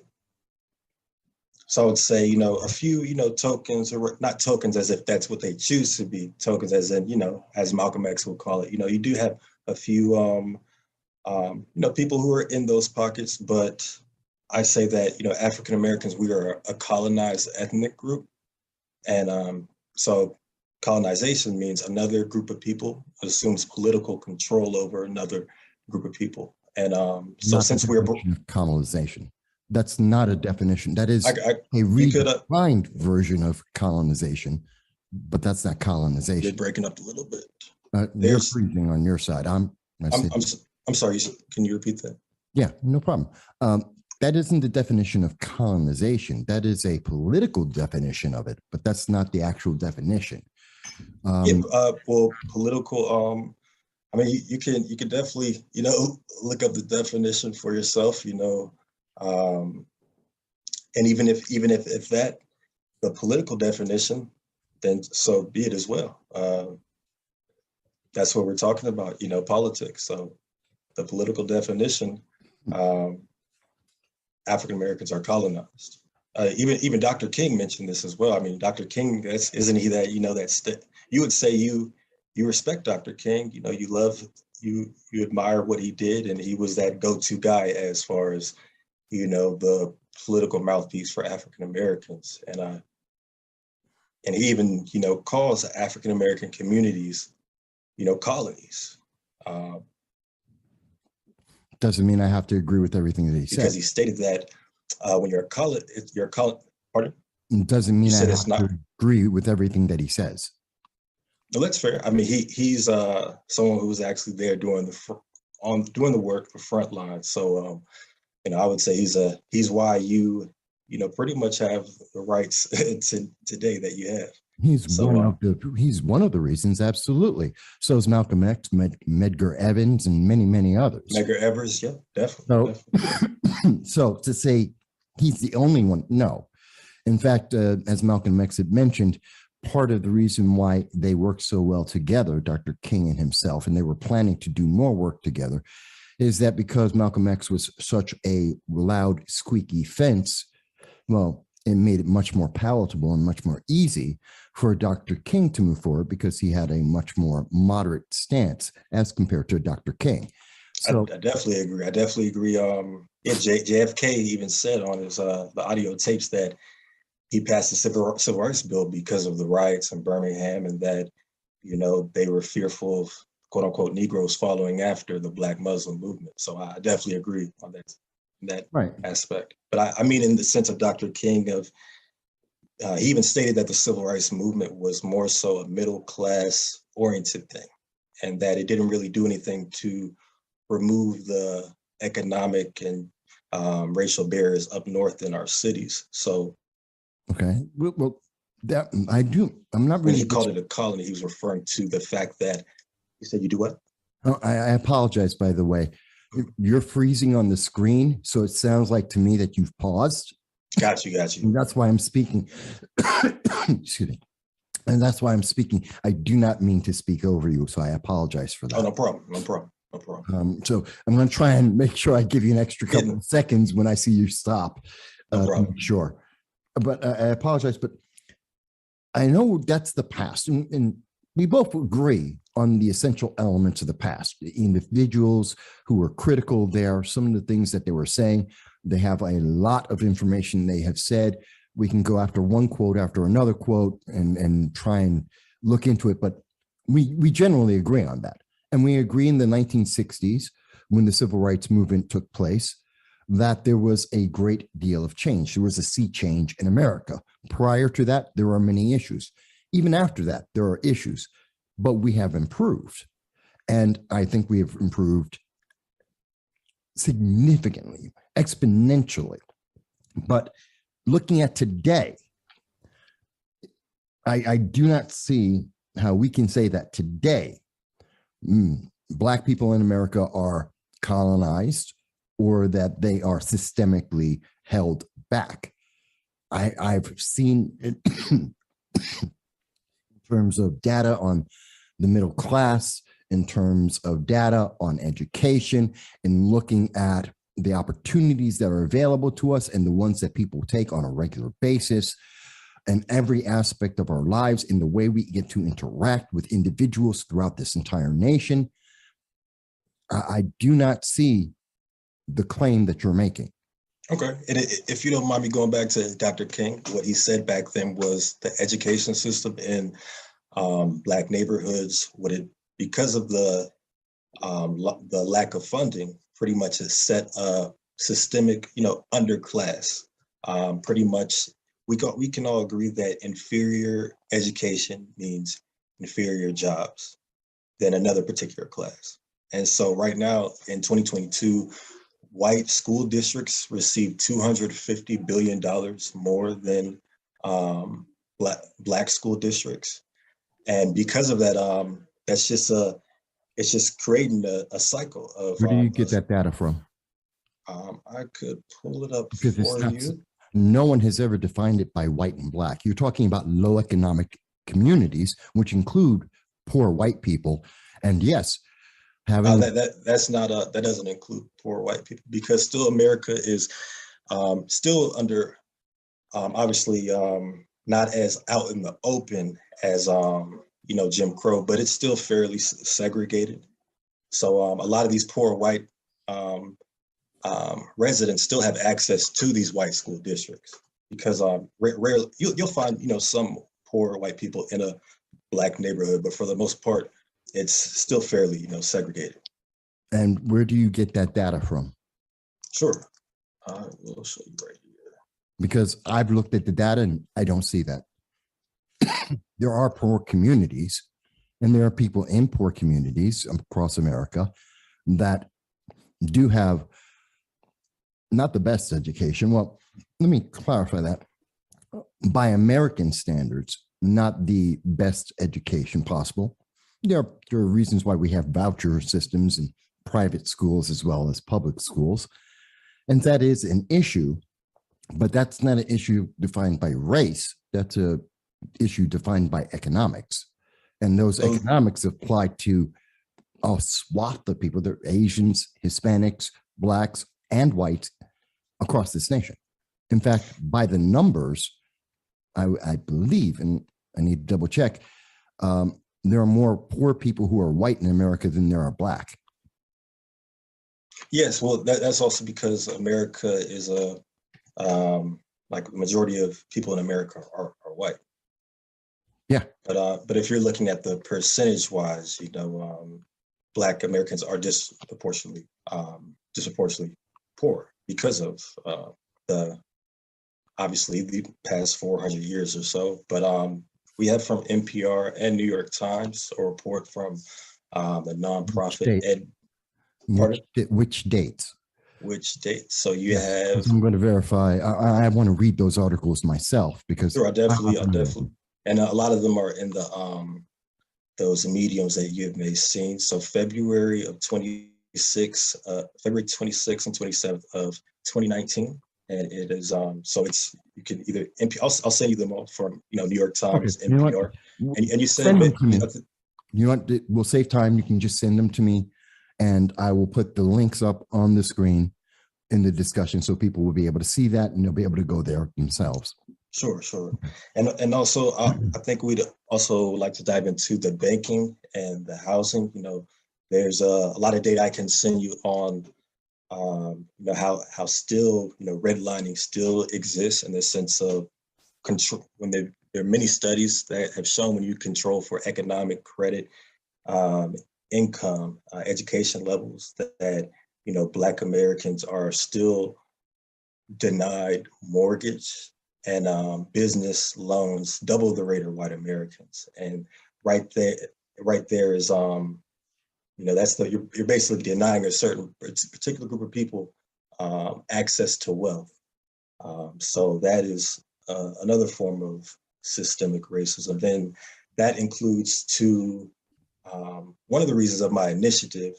That includes the initiative in terms of where I'm from in Northeast DC.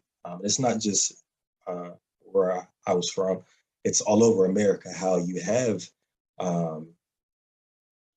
corporations that build these toxic waste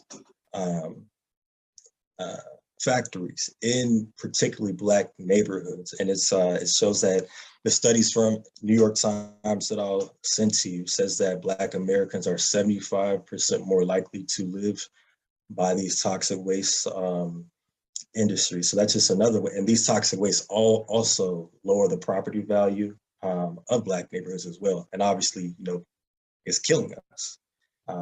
And it it shows that this is controlling for all income levels. So this is all income levels, no matter if you strive for, you get your degree, you're a business owner. It shows that for all income levels, you will be denied a mortgage level, denied mortgage and home loans and business loans capital than the rate of other races. And back to, as I was mentioning with environmental pollution, it showed that even if no matter your income as well, you're more likely to be, victims of this environmental pollution based off, controlling all factors. So it's I would dispute that because I don't believe that's correct data. And even, and this is a personal anecdote, but I got my mortgage, and what we see very often for people who don't get mortgages, white, black, Hispanic, otherwise, doesn't matter, is you're looking at what is their financial history. And I'm also a former stockbroker, did for a decade. I've done investments for people of every income strata. And what we tend to see, and this has also been in the various reports as well, we have individuals who are poorer tend to spend their money badly and have worse credit reports because they spend badly. They make fewer investments. And because they do that, that then reflects on their credit histories, which then impedes them in doing things in the future, like buying more homes or being able to buy, create businesses. So that's one of the factors, and that's because of a way of thinking about finances. And in the Black community in particular, we have seen that there has been a large emphasis since 1992 in particular towards rejecting education to become more street, more gangsta. Where would you say that data is coming from? Where the data is coming from? The United States government. Black Americans rejecting education. Yeah, that comes from the United States government. It comes from the United States. You kind of, I'm sorry, you kind of blanked a little bit. You said the data that Black Americans are rejecting education to be street comes from the United States government. That's one of the sources. There's been studies on this throughout the years. And I don't think you'll find a study that will show that says that Black Americans make a conscious effort to turn away from education and to go the street route. That's just, you won't find a study of. You don't believe that's true? It will not be a reputable study saying that. Okay, so I would say that's a stereotype, I would say. Okay, so you don't believe that there has been a movement towards, or that we've seen in entertainers looking at the entire rap industry, that we're looking at a promotion of violence and gangsterism, that we have in our communities kids that look forward to and are striving to become entertainers like LeBron James, or to be like P. Diddy or a Jay-Z, as opposed to a Dr. Ben Carson or a Herman Cain, which is a businessman, one of the bigger 500 CEOs of a 500 S&P 500 company. Are you telling me that if we went out to the street today, walked down any city in New York, in the United States, and stopped 10 kids between the ages of 14 and 18 and asked them, would they prefer to be a scientist, a doctor, or a rapper? Which one do you think they're going to pick? It would be, if you at between 14 Black kids, is this any 14 to 18? 14 to 18? Is this are you going by a certain neighborhood, certain economic anywhere class? In America. Anywhere in America. Anyway. I would say I would just, you mean, because it's obviously scientists. I would say, because that's like obviously a vague term. I would say career-wise, 14 and 18. I would disagree with their career-wise, meaning that the majority would want to be, I would say, rappers or entertainers. I would disagree with that, but I would also like to. That's a good point in terms of how you bring up the music industry, because all these record labels are controlled by, are basically owned by Europeans, white people. And rap used to be positive for the most part, But we, Black Americans don't control it. So, if these, the Black community has been, marching for years to put an end to this gangster rap. You can look at I know. the honorable, C. Dolores Tucker. I know. Who's obviously, so, the African American community has been trying to fight against these stereotypes. You look at Michael Jackson, who used the K word on the radio for the derogatory name for, Jewish people. Yeah.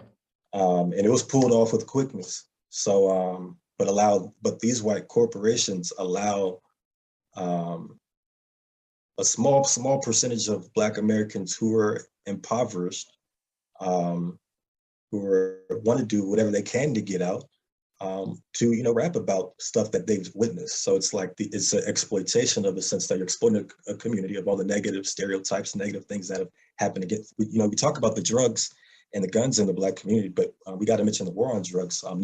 The administrative aide of Nixon, who declared the war on drugs, he said, "Did we know we were lying about the drugs? Of course we did. But we could use the war on drugs to go after their leaders, arrest their leaders, and disrupt their community." That's what they said the war on drugs is about from the horse's mouth. So when you look at all of that, that's been 1971, Dr. King hadn't even been dead for for 5 years before they declare a war on a whole community that just got their civil rights. And so you have people, so you can't mention rap without mentioning Nixon declaring a war on the African American. Actually, yes, you can, because that's not where rap came from. I'm old enough to know. No, sir. I agree that that's not necessary. Rap came about of the economic conditions of Jim Crow. That's not where rap came from. It did. No, that's not where rap came from. That's what it came about. That's not where it came from. We're pretty much playing semantics. We know it came out. For African American music has always come about from the struggle of African Americans, whether we have blues, jazz, James Brown, who some call the guy who said say it loud, I'm Black and I'm proud. So he's a godfather of hip hop. That many people will say. So that music has come about through the the racial obstacles we've had to rise above. But I know that it came from the Bronx, so specific. Some people may say it came from the Bronx, but we know it. That's what it came from, that struggle in America. It came from the hip hop party, the house parties in the Bronx, and it was underground. And yeah, I know, because I was alive then. I was there. And the Bronx. But there are many people who would disagree that hip hop and rap, that aspect of rap, has been around before then. But yes, the Bronx, they put with their equipment and the DJ, the turntables. Yes, that was an added thing. But rapping about the struggles of being Black and American, that's been around for a while. But what I mean in terms of today with the street culture, a lot of that is coming about from the drugs. You can't go a day without hearing about the dealing of drugs, but we got to understand that it's documented that the U.S. government was aware that drugs were being pumped into America, but instead of going after the head guys, they go after the low-level African Americans living in poverty. And so we have Nixon's administration, who admitted the reason why they declared the war on drugs was to disrupt African American communities and get rid of the civil rights leaders. I can say that. The biggest way to disrupt the African American community would be. You froze right after I said. Okay. I'm sorry, you froze right after. That's right. After. One of the biggest things that would have really disrupted the Black community and has disrupted the Black community were the efforts of the war on poverty under Johnson, which was, some say, and I believe it was documented, that he was looking to make sure that the Black community would be disrupted by destroying the Black family, which has happened, and increasing the number of unwed mothers, which has happened, because it was the war on poverty, not the war on drugs. The war on drugs is a side effect of the initial factor, which is destroying the core of the Black family and taking fathers out of the homes, which then leads to everything else, because when you don't have that discipline, when you don't have that leadership in the home, then everything else starts to fail because it becomes far more difficult to do the things you need, to have two parents, to have a two-parent income, to have that guidance and leadership, that example to follow. And so that becomes more and more of a problem. And that's where drugs come in, but drugs is not only is it a side effect of that, but it's also part of the 1960s flower power culture, which with Vietnam and the influence of drugs there, which again, isn't a Black issue, it's an American issue. But so I definitely agree with you on the aspect of the war on poverty. Actually, Dr. King was very critical of the war on poverty. Many civil rights leaders were critical of the war on poverty. Dr. King mentioned how he disliked how it broke up Black families. And you talk about these black men who had to make these choices of, if I stay in this house, my family won't get the government assistance. And you have, so like I definitely agree with that aspect, because I'm not a Democrat or Republican. I'm independent. Even Dr. King's family said Lyndon B. Johnson played a specific role in his assassination. So I'm not a LBJ fan at all, because Dr. King actually was trying to push him to spend, I think, about $60 billion to $90 billion a decade on, the slums, the Black neighborhoods of America. And so I opposed to the war in Vietnam and how he warned us of the military industrial complex. So I definitely agree that there was a effort of certain policies that destroy the Black family. That also wasn't the case when white people were experiencing poverty at higher, like that whole fatherlessness thing started changing once Black Americans started receiving those benefits. Just a quick baseline, we got to look at Native American reservations. You look at them; they have similar statistics in terms of the violent crime rate. Violent crime rate there is twice the national average. One moment. That's an entirely different group with an entirely different discussion, because that's an entirely different history. And I'll definitely show you how when you remove so they had the highest poverty rates in America, violent crime rate twice the national average. So it's like that shows that no matter what color you are, when you remove a group of people from their language, their land, heritage, keep them in poverty for centuries of years, commit genocide against them, like there is still going to be, chaos and dysfunction in those communities. So I mean, you would agree with that? You would agree with that, correct? In part and partially, but that's a misrepresentation, because we can say the same thing about the Gauls. We can say that about the Franks. We can say that about the. You said partially, and then you said we could say that about the Bronx. Partially, and because we can speak about the Gauls, we can talk about the Normans. We can talk about. Yeah, I'm talking about here. I'm talking about here in America on this American continent. This is a worldwide event. The United States is not unique in this. This is something that we've seen throughout the world, where there are individuals who have been oppressed or suppressed for hundreds of years at times, and continuing forward, they move forward and improve themselves. And when given the opportunity, when they become part of that culture and that civilization, which we have seen happen in America as well. And again, there are many people we can point to that. Let me do something, because we're having an interesting conversation, and partially this is about perceptions based on knowledge of different aspects of history, partially because of our lifestyles, of being alive. And I know I just heard part of being. Right.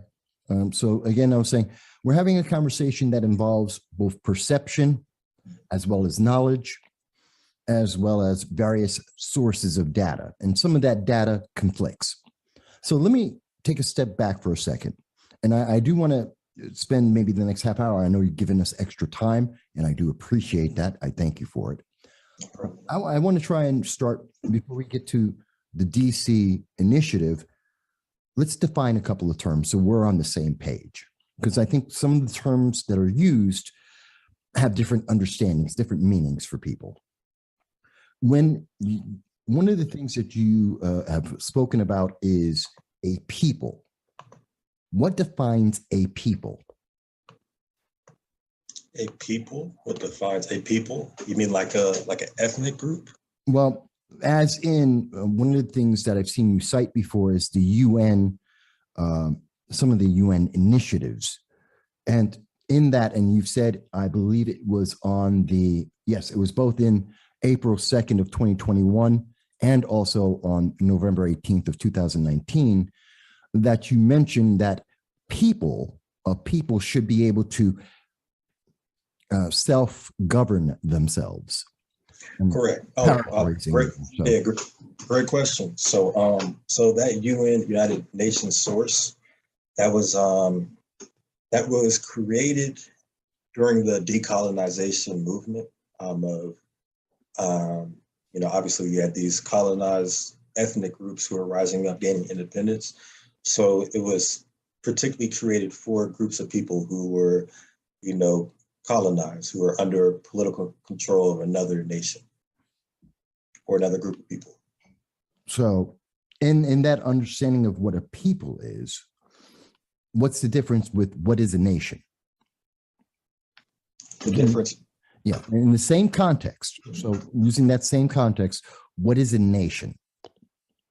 A nation, I would say a nation would be pretty much that people, because what a nation is and nationalism, has two different meanings. Right. That's why I'm trying to define this, and I'm asking what's your definition? Because I'm more so on the nationalist side of, the positive side, because we can all agree that Gandhi was a nationalist. We hear nationalism, we associate with white nationalism because white, a lot of people do not media. As many as you think, but okay. So when you hear about nationalism today, CNN, Fox, anything, it's associated with white nationalism. But when we think of nationalism in a positive light, we think of Gandhi, who we all can agree was a man of peace, but he just wanted his people, the Indians, to be free from the political control of the British Empire. And I would say that's I'm from DC, very multicultural city. Some of my obviously close friends over the years have been white, people from all over the world.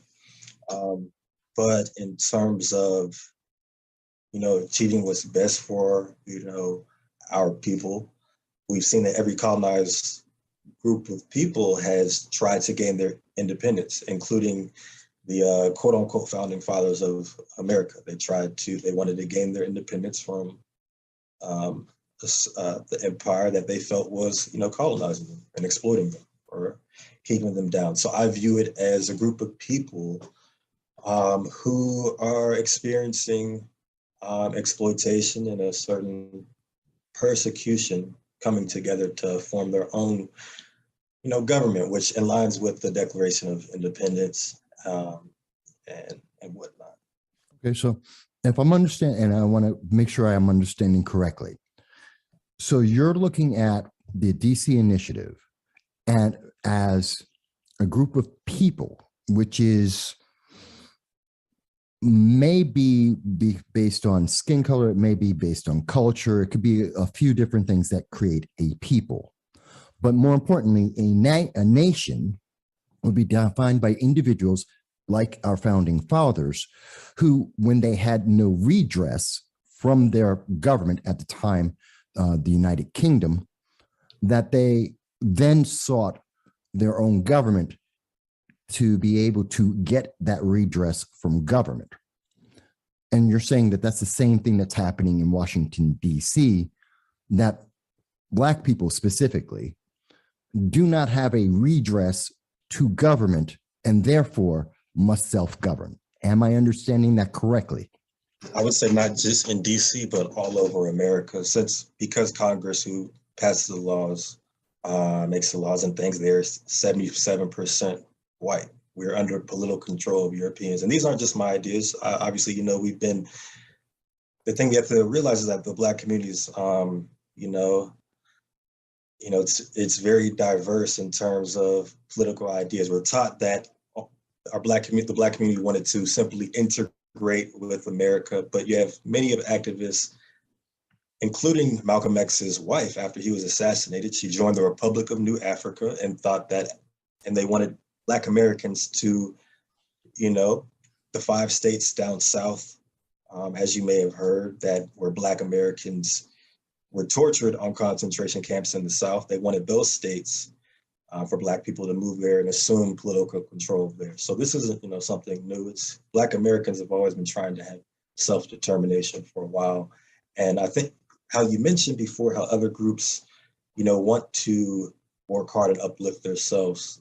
And I don't know if you were saying that wasn't what has happened with Black people, but we've seen just like this initiative, Black Tulsa, Oklahoma, where Black community controlled everything in our community, and then they burned it down to the ground. There are many Tulsa, Oklahoma stories where Black communities have set up our own communities for us, governed pretty much 1920s, and they were burnt to the ground. So that was the 1920s.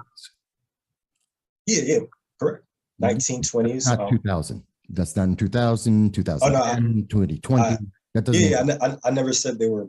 I know. I'm not saying that you did. I don't. I'm just saying that we have that history. That history does exist, yes. Of trying, we all weren't in 1960s as well. I said 1960s, how we were trying to form our own under the Republic of New Africa.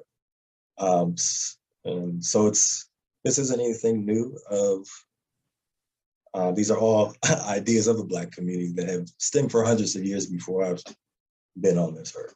Okay, so let me ask a question. You do not believe that Black people have the ability to get redress from the government at this time. Am I understanding that correctly? I would say, if you look at, if a group of people are, I would go as far as to say that African Americans experienced genocide in America, because if you look at the definition of genocide, not my definition of genocide, the United Nations, and pretty much you have to have one of these following. It said in the 1948, after the Holocaust, the United Nations met and said, genocide means any of the following acts committed with intent to destroy in whole or in part a national, ethnic, race, or religious group. And another thing, so it has killing members of the group, causing seriously body or a mental harm, deliberately inflicting on a group of life calculated to bring about its physical destruction, imposing measures to prevent birth within a group, forcibly transferring children of the group into another group. And below you will see that it says that punishable acts, the acts that will be punishable, are complicit in genocide. And so we know that there's a lifespan, there's a gap of poor people and rich people. And so how we mentioned before, I think you may have jumped over it where you said, the denying access to loans has to do with financial history, but these studies are shown with how they've controlled for factors of credit. They say they control for all factors of income, credit history, and all of that. So if you're systematically denying a group of people wealth, I'm not saying all African Americans. The definition says in whole or in part. So if you're keeping a segment of the African American community in poverty, as Dr. King also said, he said that industries in America depend on a non-white cheap labor force. And so when Dr. King was assassinated, these policies did not die with him. So you have, for hundreds of years, you're systematically keeping a group of people.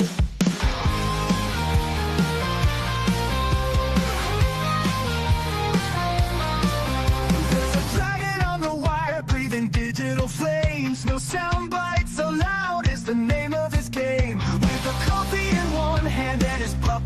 his lap, cigarettes curling, smoking his political trap. Michael Vass roars through the screen, he flies, painting red and blue skies with his fiery cry. He's the world's watchdog, calling out the bluff.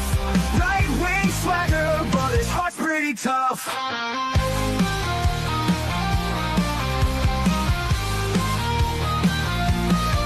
He's a Republican dragon with his truthful slight, fights the battles unseen in the shadows of the night. From policy to passion, he breaks it all down, giving a voice to the voiceless, wearing his crown. Caffeine-fueled mornings, the smoke curls dance, Puppy at his feet, giving life one more chance. Through algorithms and bias, he cuts straight and clear. Michael's roar echoes in the hemisphere. Michael Vass roars through the screen, he flies, painting red and blue skies with his fiery cry. He's the world's watchdog, calling out the bluff. Right-wing swagger, but his heart's pretty tough.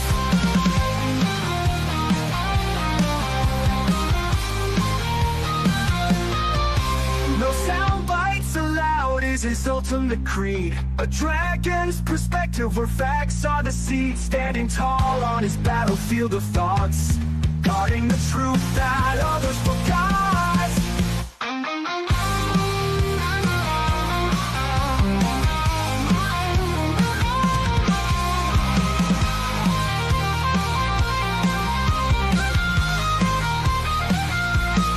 Michael Vass roars through the screen, he flies, painting red and blue skies with his fiery cry. He's the world's watchdog, calling out the bluff. Right-wing swagger, but his heart's pretty tough. Hey everybody, thank you for joining us. This is No Soundbites Allowed, and I am your host, Michael Voss, the political dragon here in our offices in the Bronx, New York. It is June 6th, and right now it's 5:02 p.m. We're ready for the second half of our show. I want to thank everybody who's come in. We're halfway to our goal on YouTube of having 100 people watching us live on our live stream today. That's not counting another couple of hundred people over at Rumble, over at X as well. So please do share, do like, most of all, do subscribe. Help us with the expression of free speech, even if you don't necessarily agree with everything that we say, just so that we can have these discussions in the future. Now, with that said, I hope everyone's been enjoying the show so far. I hope you had a chance to walk your dog like I did, get something to drink, have a cigarette, and now we're going to kick right back in. Now, we were talking in the first half about some of the international politics, the issues and events that are happening around the world that are having an impact on the United States. The instability that we're seeing in Southeast Asia, the response by Japan to try and create a more stable and consistent environment, even when the United States has weak governments, and how that's affecting the rest of the world. We talked a little bit about Iran and their capabilities, and how a stronger president has improved the position of the United States and more stability in the world. Talked a little bit about all of those things, but I did want to go back to the Middle East before we get to the LA riots, which I definitely want to talk about. And we're going to talk about illegal immigration, absolutely. Kilmar, Abrego, Garcia, and his impact. There's a massive dichotomy in the way it's being discussed. You have an answer coming from the mainstream news media, which is supporting the ideology of the left on whether it was a good thing or a bad thing, whether President Trump backed down to the pressure of the left, or was it about law and order? Big question there. We'll talk a little bit about that. But before I get to it, I wanted to talk about Israel. And I was mentioning it just before the break, before we were talking about Addison Slater there in Washington, D.C., and the autonomous zones and the thinking that goes into the autonomous zones, which is what we're seeing in L.A. right now, which is why I wanted to play that for Addison Slater. It gives you an understanding of the progressive mindset and how convoluted it is, how it doesn't make sense. It jumps everywhere to try and reinforce itself yet it never does because it's not a logical way of thinking. But I want to get to the Middle East, Israel. Benjamin Netanyahu just did something that I think is going to hurt Israel going forward. Now, historically, consistently on this channel, I support Israel. I do not support Hamas, ever. I do not support terrorists, ever. Period. Full stop. And if it's a question of supporting Hamas or Israel, it's a very easy answer. I support Israel. Does that mean Israel is without critique? Absolutely not. Can Israel go too far in some of their actions? Absolutely. Can they be called out for going too far in some of their actions? Absolutely. Is it a genocide? Absolutely not. Did Hamas bring this on to themselves? Absolutely they did. Should the United States be involved in this? Less so now than before. They had our hostages. They had Americans that they were holding hostage. They took 22 Americans that they tortured and they sexually abused, as confirmed by the UN in December of 2023. That made this an American issue that demanded a response from the president and the American government. Absolutely. We didn't get that under the Biden-Harris administration at all. And they allowed 17 Americans to die as hostages, tortured. I will never forget that. I will never forgive that, ever.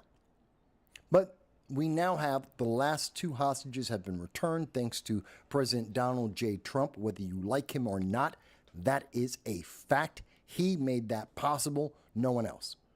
And he has offered terms to end the conflict in Gaza and to revitalize Gaza. Rebuild, revitalize, give the people there a chance. And again, the biggest thing holding that back is Hamas, the terrorists. They refuse to give back the remaining hostages that they have. They're holding on to them as a bargaining chip forever. And as the longer that they hold on to those hostages, the longer the conflict continues to go. It is the number one roadblock towards peace, whether that be a ceasefire or an end to the war. The biggest single roadblock is Hamas will not give back the hostages. And I think that's because the rest of the hostages are dead. I think all the hostages are dead now. Because if Hamas had living hostages, they would release at least some of them to end at least temporarily, at least a ceasefire in some of the fighting, allow in some humanitarian aid for their people. If they're doing this for the people of Gaza, if they're trying to save the people of Gaza, then you would want at least periodic ceasefires to let those people get food, get water, get energy to keep them alive. Because if you're fighting for people who all died because they starved, because they weren't able to stay warm, they couldn't get water, because you wouldn't give back a hostage that you've been torturing, then what's the point? Seriously, what's the point? So for all the people over at Columbia and Harvard, all the intellectuals out there who are pro-Hamas, they call it pro-Palestine. There is no such thing. The government of Gaza is Hamas, not Palestine. They're pro-Hamas. They're pro-terrorist. They're pro-genocide of Hamas trying to genocide Israel. That's the truth of it. And we stand by that statement. Whether others agree or not, that's up to you. But that's our position on this channel. And it's been very consistent, and it's backed up by the data and the information that we have received.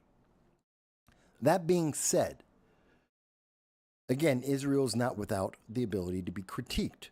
Benjamin Netanyahu, the prime minister of Israel, is not perfect. He makes mistakes like any world leader, and some of those mistakes can be long-lasting and have a detrimental impact not just on Israel, but the entire Middle East and therefore the world. While Hamas is currently rejecting yet another offer by the United States to reach a peace deal, at least a ceasefire deal, in releasing hostages, they've refused. The United States has suggested they give up half the remaining hostages alive and or dead, and they will get a peace deal. They will get a ceasefire.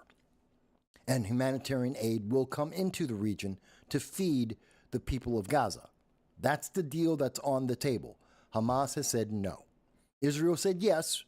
Hamas said no.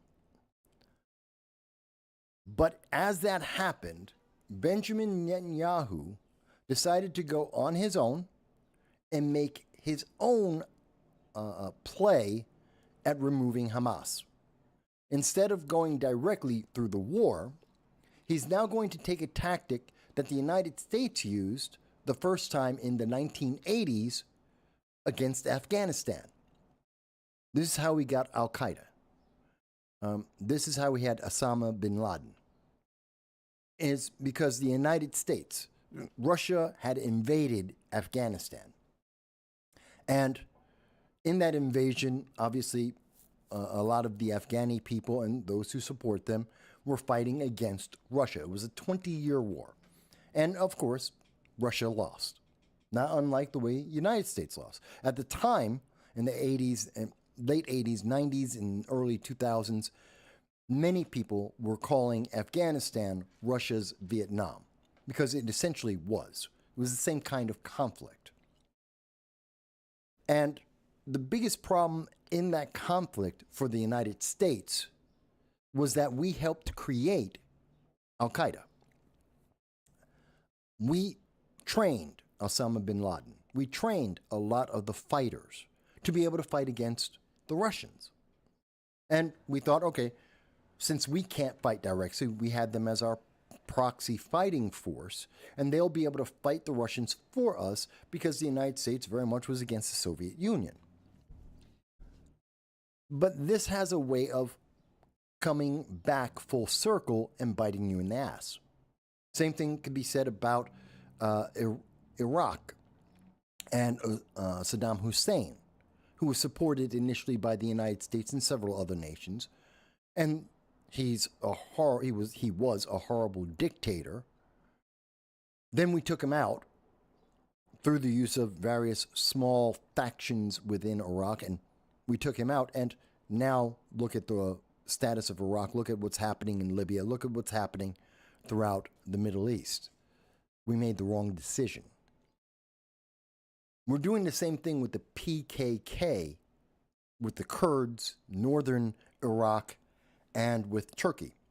The PKK, as we have covered on this program before, is another group like the Afghan freedom fighters that were trained by the United States, the CIA, funded by the United States government, given arms and intelligence so that they can go out and fight ISIS and Al-Qaeda and the Taliban, and to also the Syrian government during the Syrian civil war.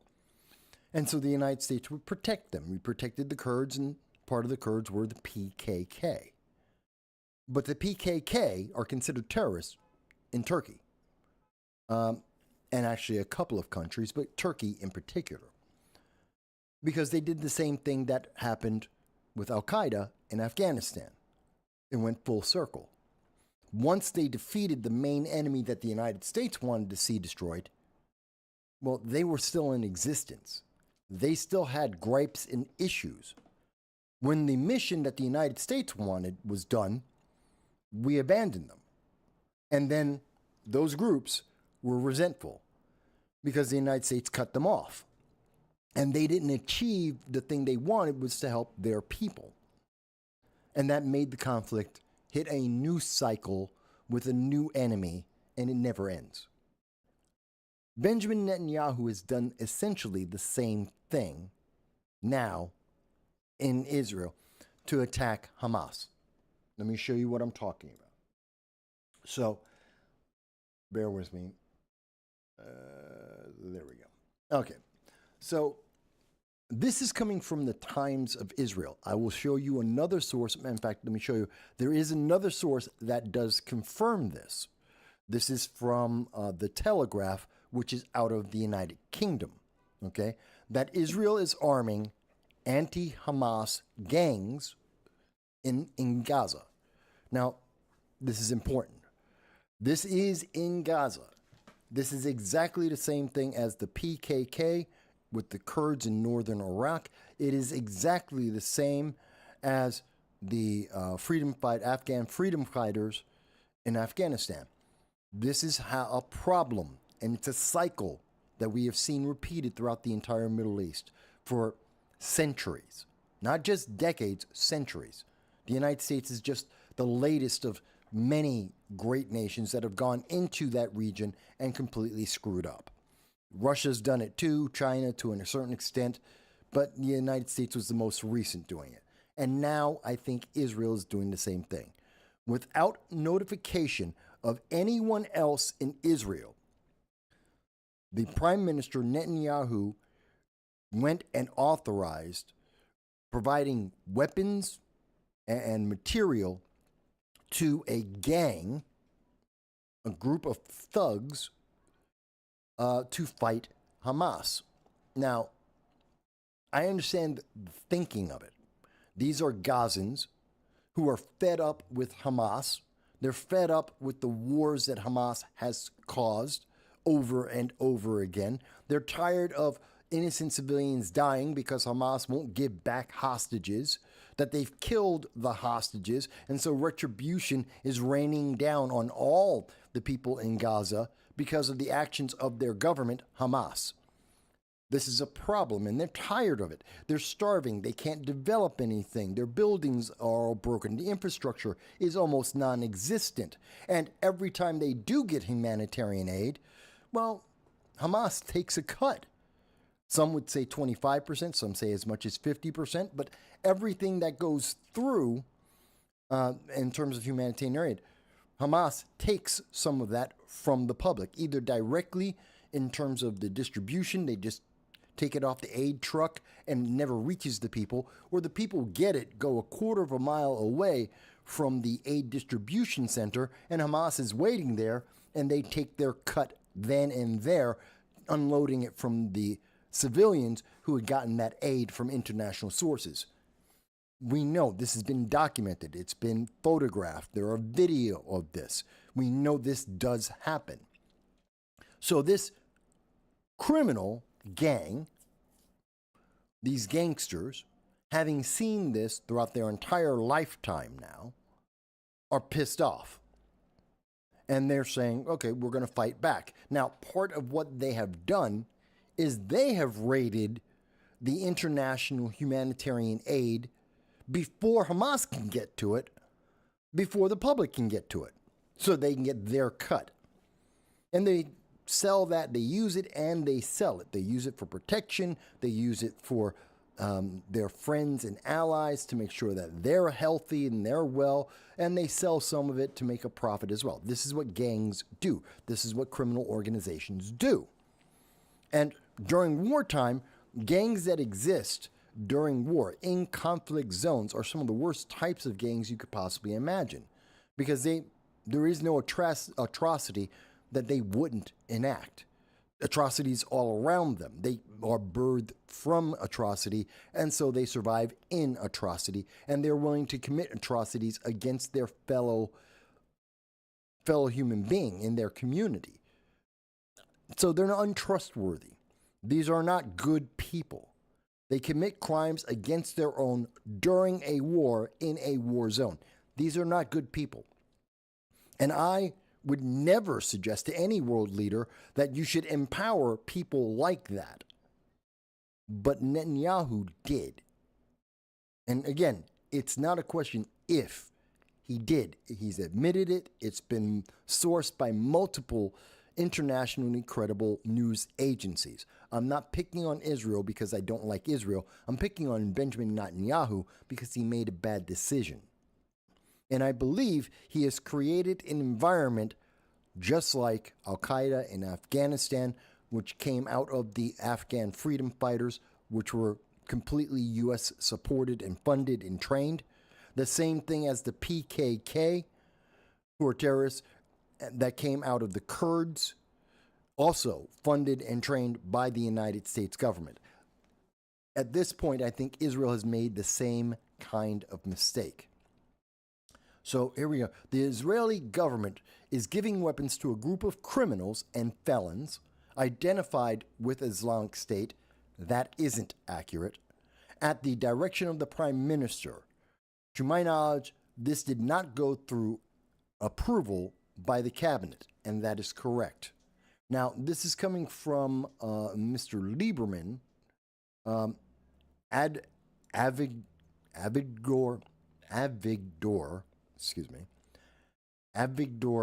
Lieberman, who is a former defense minister for the Israeli government.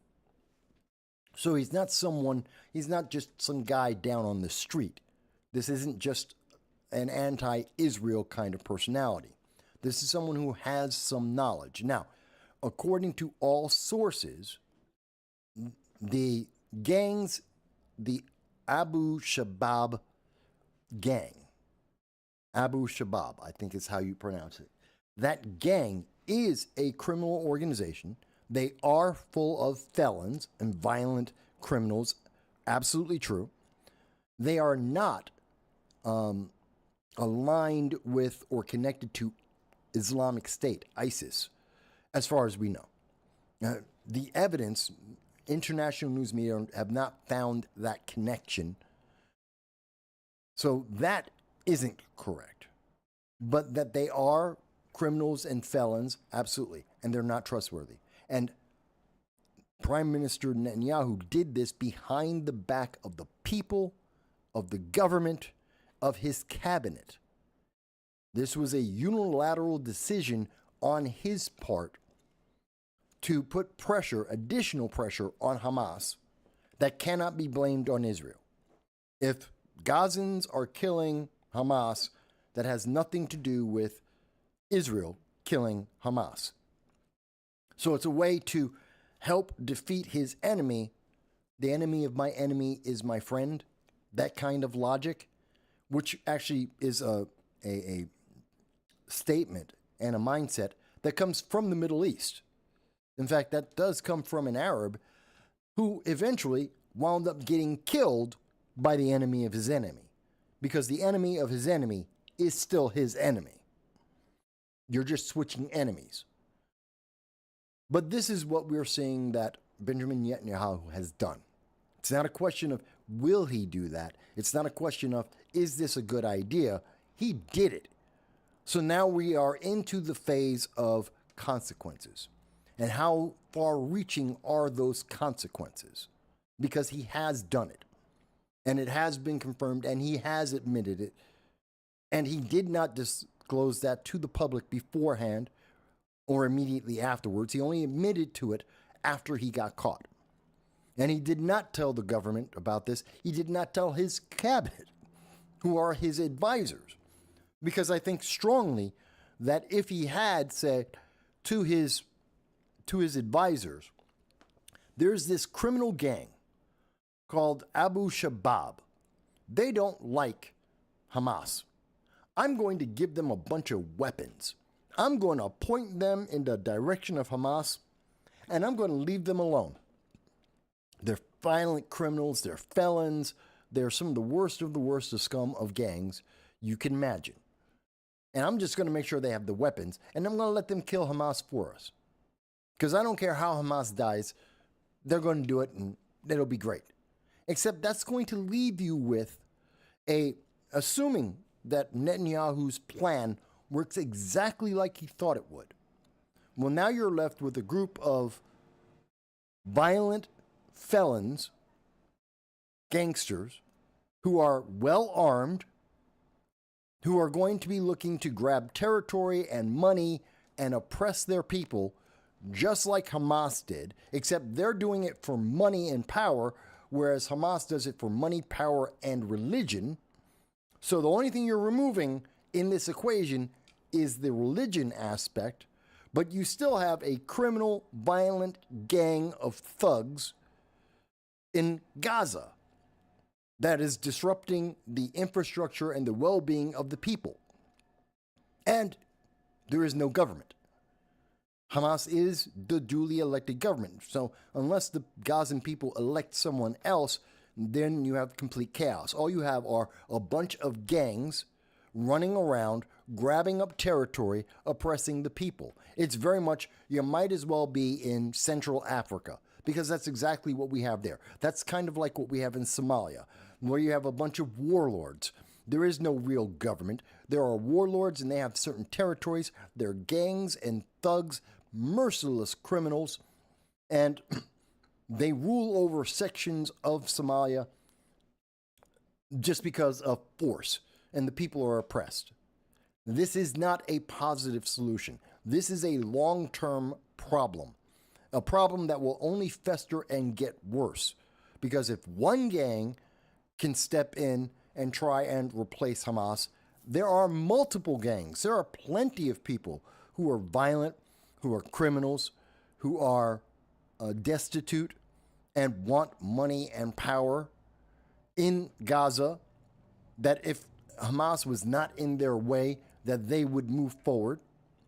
And so you'll have the same kind of effect in Gaza as what you have in Somalia.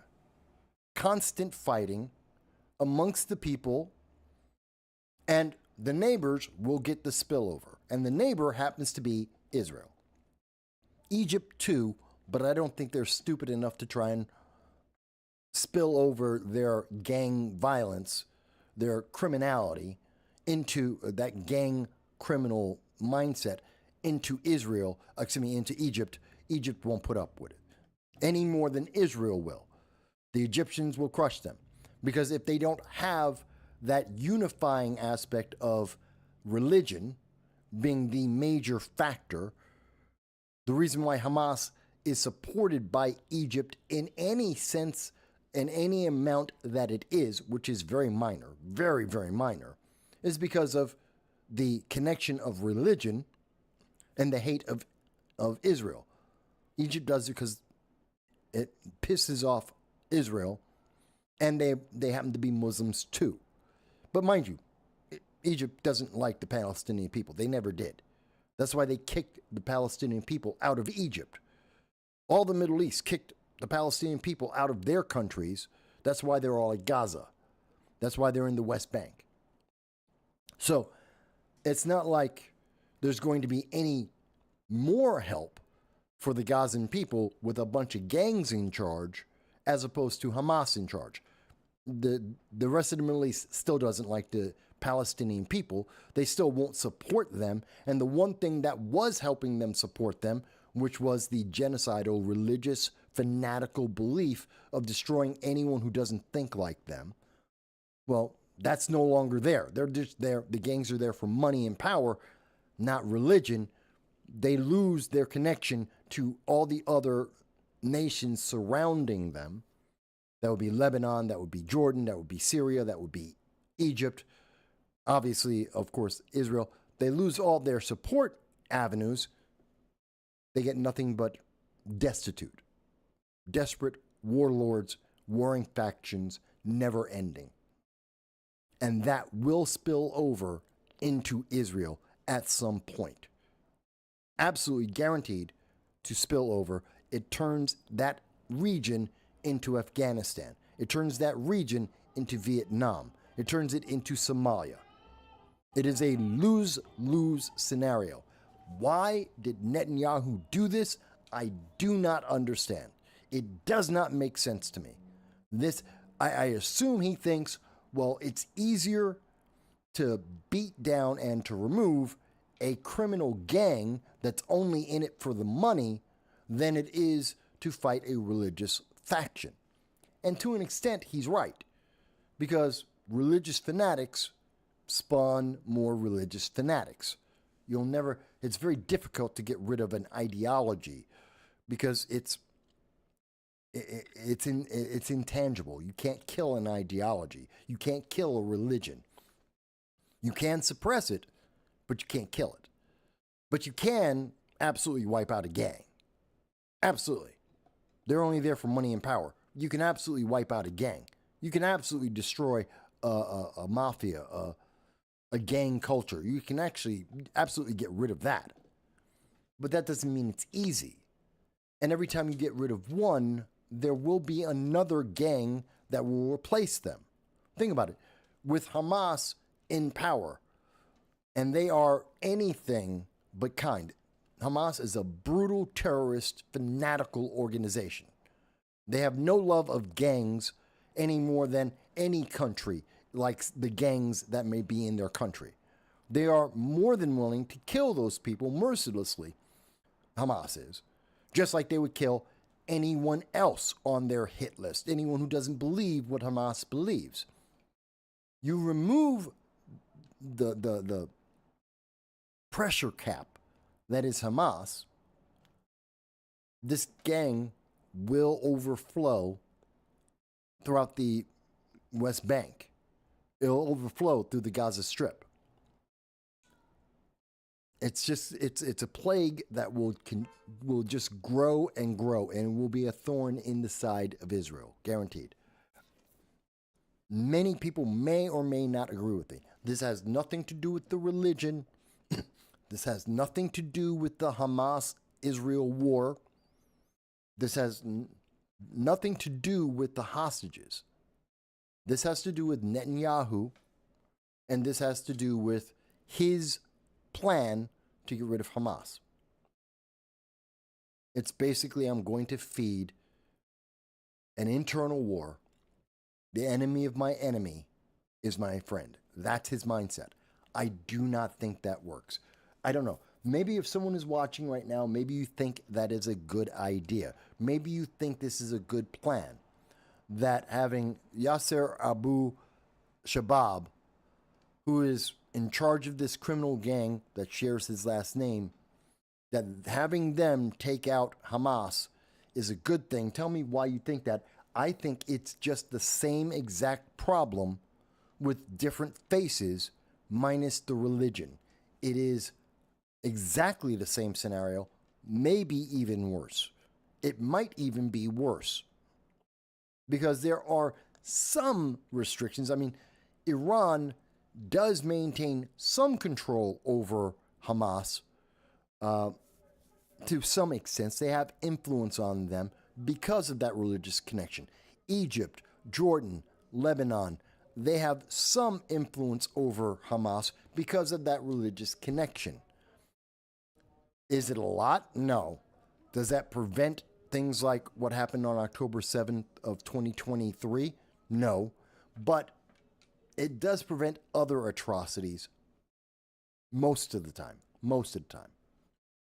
Having a gang in there, it only makes the entire thing degenerate even worse. Like I said, the best equivalent I can think of, and I've said it a couple times now, is it turns it into Somalia. It turns the Gaza Strip into Somalia. A bunch of gang leaders, warlords, fighting amongst themselves over the same broken rubble. And that fighting will spill over. It will spill over to Egypt a little bit.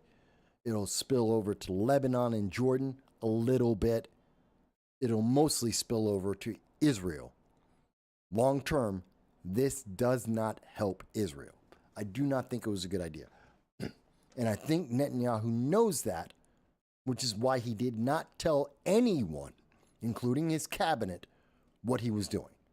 He just did it on the side. And because he did it in such secret, because he did it with no checks and balances inherent, he did it worse than if he had at least talked with his advisors, talked with his government, had worked with them, even if the public didn't know, at least to map out a plan so that they could think of certain contingencies. What if these guys decide to come after Israel? What if they get too big? What if the crime and corruption is too rampant? Whatever. At least they would have contingencies that they would have either thought of immediately or down the road that they would have in their mind to be able to deal with the situation when it inevitably becomes a problem. At least they're prepared. Now they have nothing. They have no preparation, and it's already happened.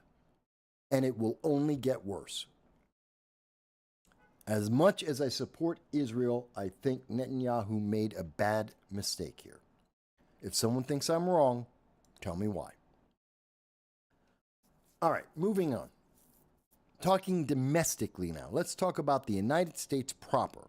Let's talk about things that are going to affect it. And the Middle East affects the entire world.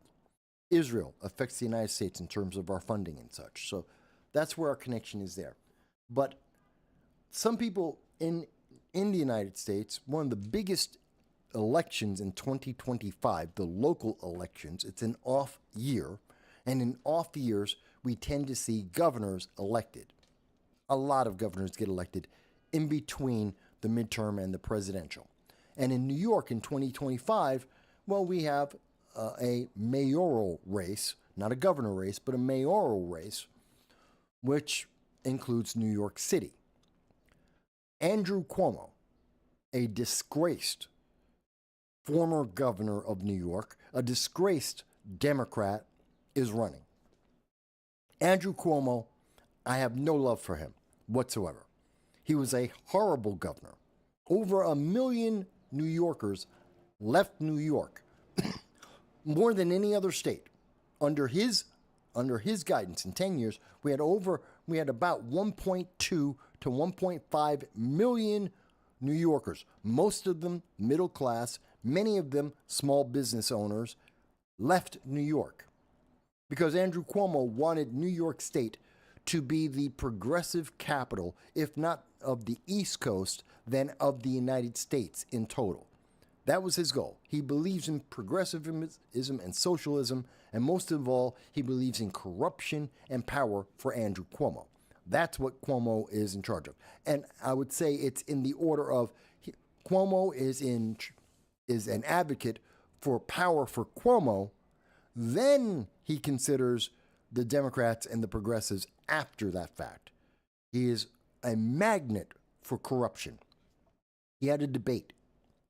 In New York City, we have a debate, and many in politics will tell you, if you're familiar with New York politics, New York is a bluer than blue state, with New York City being a bluer than blue progressive stronghold. Therefore, in the single party government of New York State and New York City, whoever wins the Democratic primary, which is coming up on June 10th, whoever wins that probably wins the mayoral position in New York State. That is effectively the Democratic primary will be essentially the general election, which is sad considering everyone who isn't a Democrat will not be involved.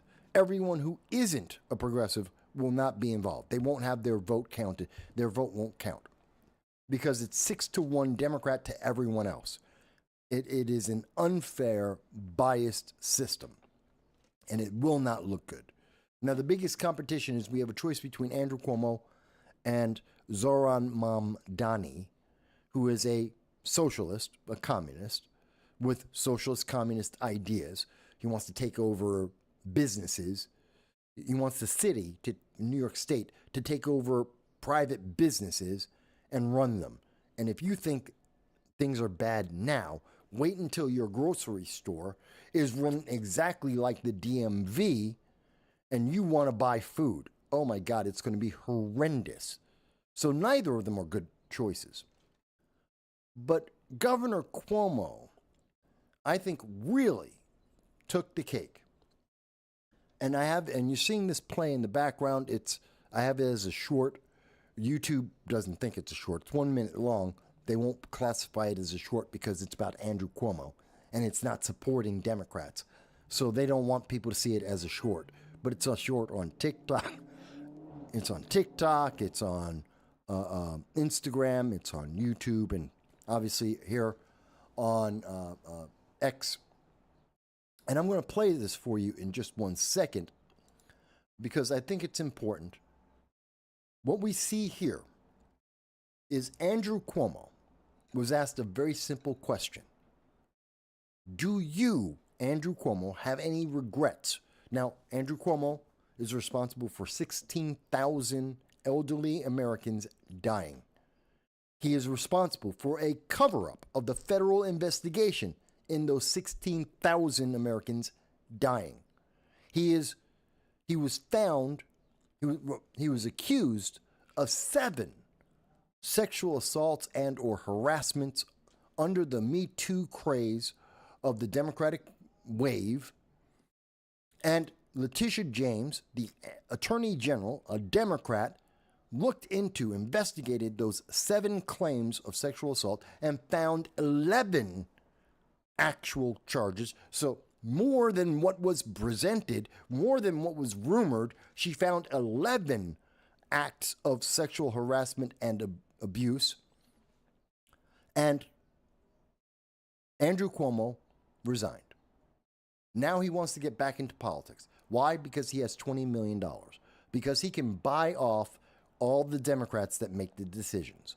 Because he can buy into the unions. And everyone's happy because if Cuomo's in charge, the gravy train of corruption is open. Everybody gets to feed on the corruption, except the public, who just get to suffer. And Cuomo was asked, do you regret anything? Does he regret the 16,000 people that died? Does he regret the cover-up that he committed to hide that from the public? Does he regret the sexual assault? Does he regret that he was forced to resign in disgrace? Does he regret anything that he did? That he chased out 1.2, possibly 1.5 million middle-class New Yorkers from the state with their businesses, increasing poverty in New York State, harming the people of New York State, driving New York State deeper into debt because he wanted to be the progressive capital, because he wanted to virtue signal. Does he regret any of those things? Here's his answer. Sheer fucking hubris. Mr. Cuomo, this question was about your personal regret in your years in politics. I said I regret the state of the Democratic Party. Mr. Cuomo, I'm sorry. I'm sure that people at home must be wondering about your answer to this question. Quite a few of them will say, I'm not sure exactly what happened with those sexual harassment cases. We know that you say you never sexually harassed anybody. You say you're running to restore efficient leadership. But in the past, your leadership came with what more than one investigation concluded was a toxic work environment, especially for women. And some of those cases are still ongoing. What do you say to voters now, looking ahead? Are you doing anything differently?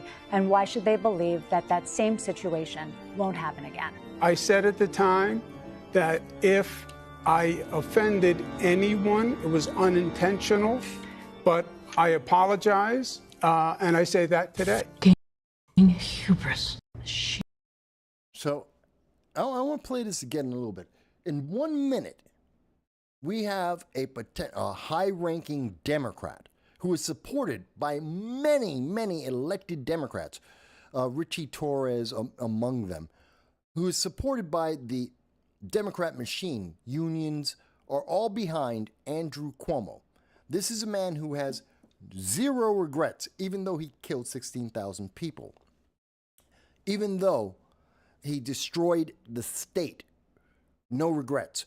In fact, the regrets he has are the Democrats themselves. His personal regret is that everyone else didn't do what he wanted. I mean, this is progressivism on steroids. Again, let me play that for you. Hubris. Mr. Cuomo, this question was about your personal regret in your... This was about his personal regret. Does Cuomo, this is the clarification. And his answer on the clarification, this is about you, not about anyone else, not about anything else in the world. This is you in terms of your politics after 10 years in office, after being forced out because of his own actions. What does he regret? None. I said I regret the state of the Democratic Party. He thinks you are the mistake. You are the problem. This is classic progressive ideology. Now, I don't think Cuomo's a progressive. I think Cuomo is corrupt. Cuomo will do anything that gives him power. Anything that gives him money and power, he doesn't care what it is. He's all in. That's what I think about Cuomo and his personal desires, what he personally believes. It's whatever gets him in power. It's whatever makes him money. He doesn't care. But the only thing that he could come up with, this is someone who is seasoned. This isn't the first time. He was in charge for 10 years in New York State. He rose up through the ranks of the Democratic Party. He's been in multiple debates. He's been in front of the press dozens upon dozens, hundreds of times. He is not a newbie. He knows exactly what he's saying. He knew exactly what he was going to say. He is ready for this question. And he got the clarification. He got a second shot to explain something about him. He is, and his answer tells you he is soulless, he is impersonal, he is almost sociopathic, in my opinion. You are the problem. We hear this from the Democratic Socialists of America on a regular basis.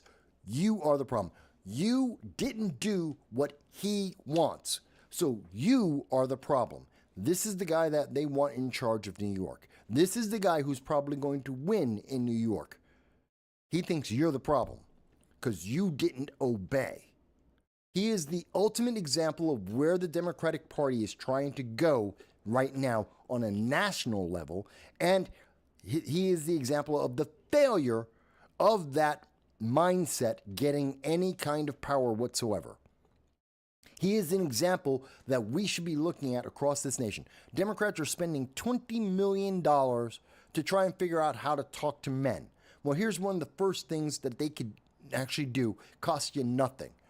Don't have people like Andrew Cuomo running.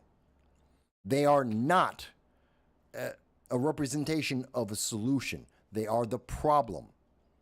This is why your party does so badly. It's why you have no issue that you stand on, because your party is filled with opportunists, people who just want to get through the next election. They just want more money, they want more corruption, and they don't care how this affects the constituents, the people that voted for them. They don't care about the problems. They don't care about the issues. They only care about themselves. Mr. Cuomo, I'm sorry. I'm sure that people at home must be wondering. So rather than grill him on this and say, what do you mean the people are the problem? Rather than dealing with that, although they did mention, hey, that's your answer? That's your personal regret? Not the 1.5 million people that you forced out of New York?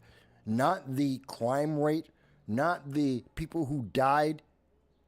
Not the corruption that was surrounding you? Not the scandal? No. It's other people. It's other people not listening to him unconditionally. So the media goes on and they decide to talk about Me Too, which is supposed to be the thing that Democrats are deeply involved in.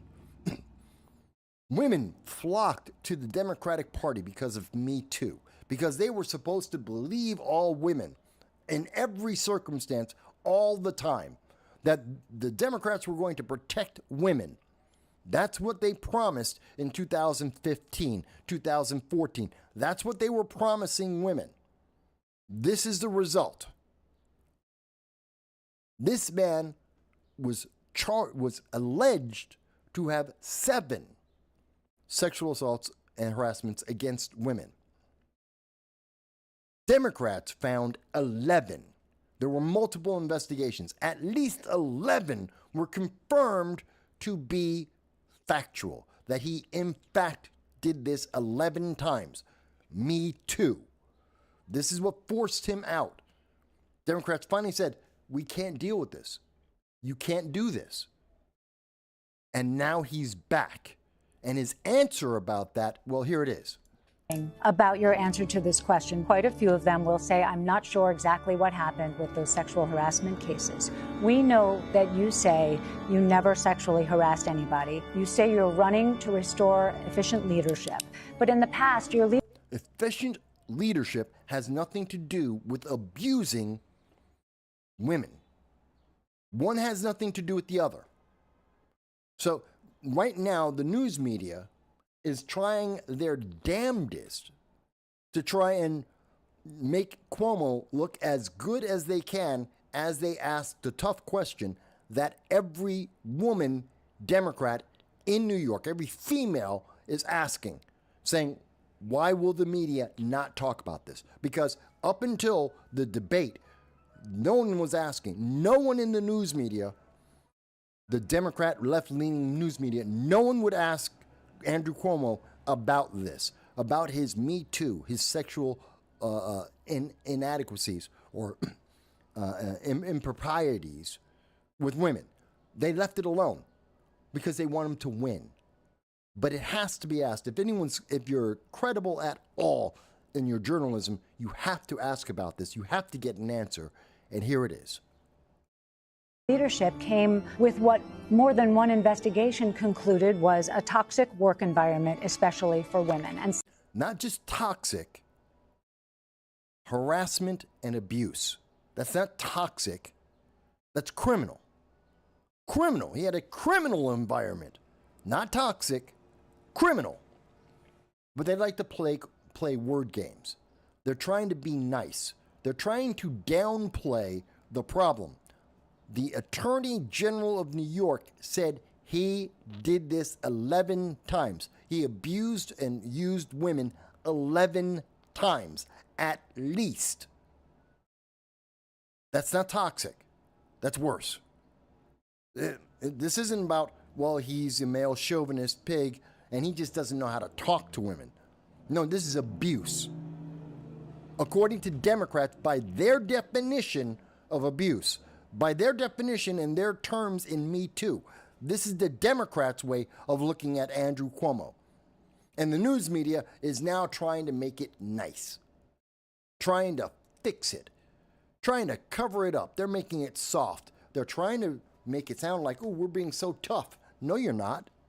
You're being gentle in this question. You're trying to cover this up. Let's hear him.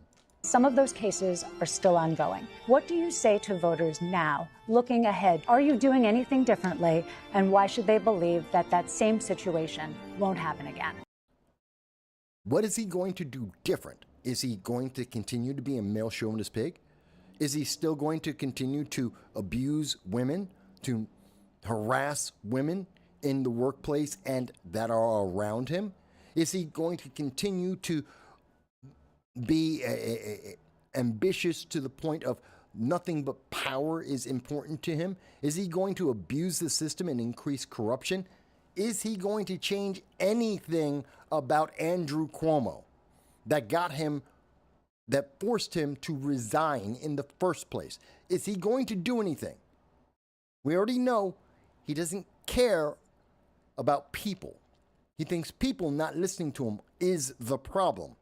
What's he going to do about this, which is his personal action? I said at the time that if I offended anyone, it was unintentional. It's your fault.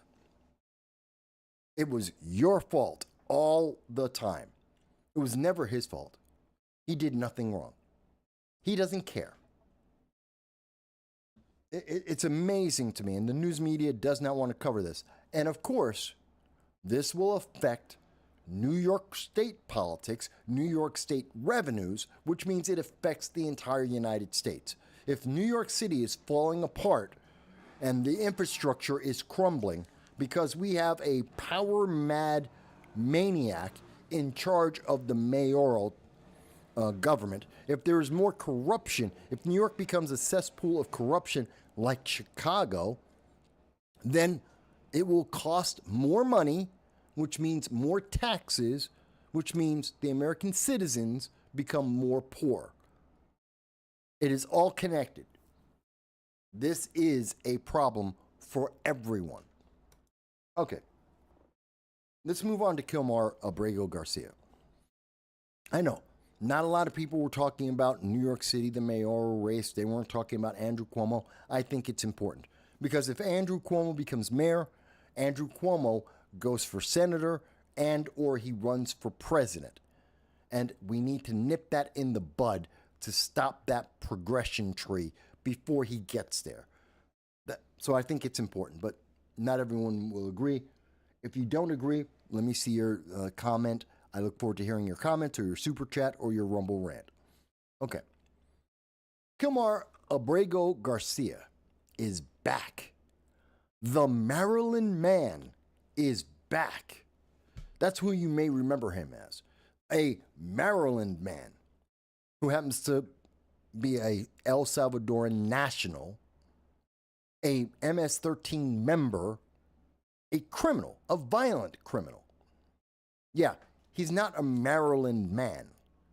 He's not from Maryland. He's not a United States citizen. He's not an upstanding individual in the community. He's a human trafficker. The allegation is that he has sold over 1,000 human beings into slavery, because that's what human trafficking is. Let's call it what it is. Slavery did not end in 1860. The Democrats want you to think that slavery means 1860, and it means black people. That's what the American progressive wants you to think. Slavery means 1860, it means black people. That's history. It's not. It means today. We call it human trafficking because it sounds nicer than slavery. Because slavery is already slotted for one, that's for black politicians to manipulate. That's the black card, the race card. When we want race politics, we pull out slavery. They've already locked that word to an ideology. So they need a new word for the same thing. They call it human trafficking. And and it seems, according to the evidence that's been presented so far, Kilmar Abrego Garcia was selling human beings 1,000 times. That's in modern day history, modern slavery. 1,000 people. This is who the Democrats have been fighting to get back into America. This is who the Democrats have been using American taxpayer dollars and time to free. Because when Kilmar Abrego Garcia went back to El Salvador, he's a criminal in El Salvador, just like he's a criminal in America. He's a criminal in every country he's ever been in. That says a lot. He's a criminal in America. He's a criminal in El Salvador. When he went to El Salvador, he went to prison because he's a criminal. Okay. And this is who the Democrats were defending, jumping up and down, trying to protect. And if you look at the mainstream news media now, they are going crazy saying, Kilmar Abrego is back. They won. This is a victory for the left. That a violent criminal, allegedly, a human trafficker, a slaver, allegedly, is back in America. This is their victory lap. Mind you, they're not telling their people, they're not telling their supporters, NBC News, and all the rest of the media. This is like the only headline I could find that wasn't directly saying he's back and they won. ABC News was the only one that was at least slightly neutral about this. And they're like, newly returned to the U.S. He's not newly returned to the U.S. He didn't come back. He's not free. He came back on an arrest warrant. This was a prisoner, not prisoner exchange, but jurisdiction. This is a matter of jurisdiction about who's going to punish him first for crimes that he made, of human trafficking, of slavery. And the United States, the Department of Justice said, you committed slavery in America, so we want to put you in an American jail. Now, mind you, Kilmar Abrego Garcia is probably happy for this. He probably wants this because an American prison is a vacation spot compared to a prison in El Salvador. And actually, compared to most prisons around the world, if you had to be in prison, you want to be in an American prison. You're going to get food. You're going to get cable. You're going to be getting baths and you have running water. You're going to be able to live somewhat comfortably. The left has made sure that we pretty much take care of our criminals on a regular basis pretty well. So if he had a choice of being in a prison in El Salvador, being in prison in America, he'll pick the prison in America every day of the week. But he's not free. This isn't a victory for Democrats. But you would be hard-pressed in looking at the mainstream news media and their left-leaning partisan slant, you'd be hard-pressed to realize that he's a criminal, and he's still a criminal. That he got released. Now, one of the things in this article, ABC, all the other news media are like, well, he was wrongly deported. No, he wasn't. He was an illegal alien. He was always an illegal alien. And he was found deportable by 2 immigration judges. Twice he was found, they can send him home. Then he claimed to be getting asylum. Why? Because one of the gangs in El Salvador were fighting against MS-13 and they wanted him dead. So his criminality in his home country was the reason why he couldn't go back to his home country. Now that gang has since disappeared. They got wiped out. MS-13 killed the gang that was threatening Kilmar Abrego Garcia's life. So his reason for not going back to El Salvador doesn't exist. When he went back to El Salvador, that gang didn't kill him because they don't exist. So he has no asylum claim, which means he's just an illegal alien that has been found deportable, and he was deported. But we're bringing him back. And now the news media is trying to tell you, well, we could have always brought him back. The United States government could have brought him back at any time. It's just that the Trump didn't want to. Well, first of all, no, Trump did not want to because he's a criminal. Because he's an illegal alien on top of being a criminal. We don't want him in our country. We have no need for him in our country. So good riddance to him. But the DOJ brought him back because the president of El Salvador gave him. That has nothing to do with whether, if the United States asked and the president of El Salvador said, no, he's going to rot in a jail in El Salvador, we wouldn't get him back. So it's not that we could always get him anytime we wanted. Now, obviously, the United States has a lot of pull. And obviously, if we're asking something from El Salvador, they're more likely to give it to us than most countries because we are the United States, of course. But we weren't going to be pissed off if a criminal, a slaver, allegedly, was going to rot in prison. We really weren't going to be upset about that. People were going to sleep. Everyone forgot about this news story. It came and it went and no one cared because he's a criminal. But the DOJ, Pam Bondi, decided that no. He sold people into slavery in America. He has to be punished for that in America. I myself would have said, stay. Oh, wait a minute, we got a couple of comments here. Matthew J says, Michael, will the LA rioting morph into, what will the LA rioting morph into? Matthew, what was the last part of your comment there? And he goes on to say, are the Democrats playing the destabilizing the country card again? Kind of, yes, they are. As I was saying, I myself would have let Kilmar Abrego Garcia, I would let him rot in an El Salvadoran prison.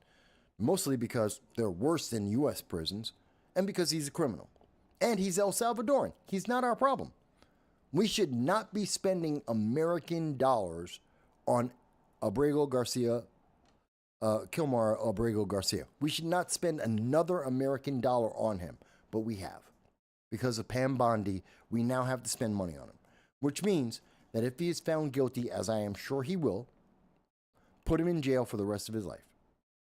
That's, if you can get 10 years per person, even 5 years per person. Now, if he got 1 year in jail for every person he sold into slavery, that's 1,000 years. He should never see the light of day again. The only thing that I'm upset about is American citizens will have to pay for it. That's what I feel. You may feel differently. If someone thinks that, oh, no, but Kilmar deserves to be in America. Why? Why does he deserve to be here?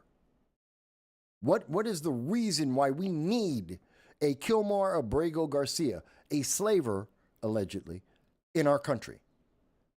Why do we need an El Salvadoran prisoner, criminal, convicted in our country? Why do we need a criminal in our country, our own laws? He's a criminal. Why do we need him? Why should we spend money on him? The left never likes to answer that question. But they want to say, oh, see, we beat the Trump administration.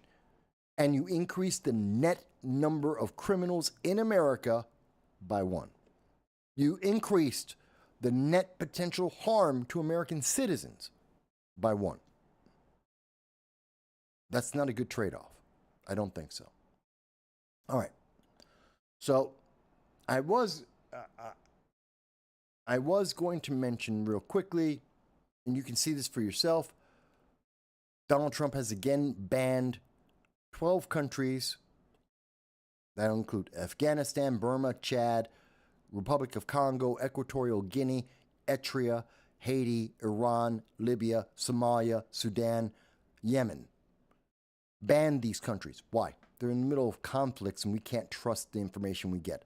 They could be sending us criminals. They could be sending us fanatics, extremists. And we don't need them.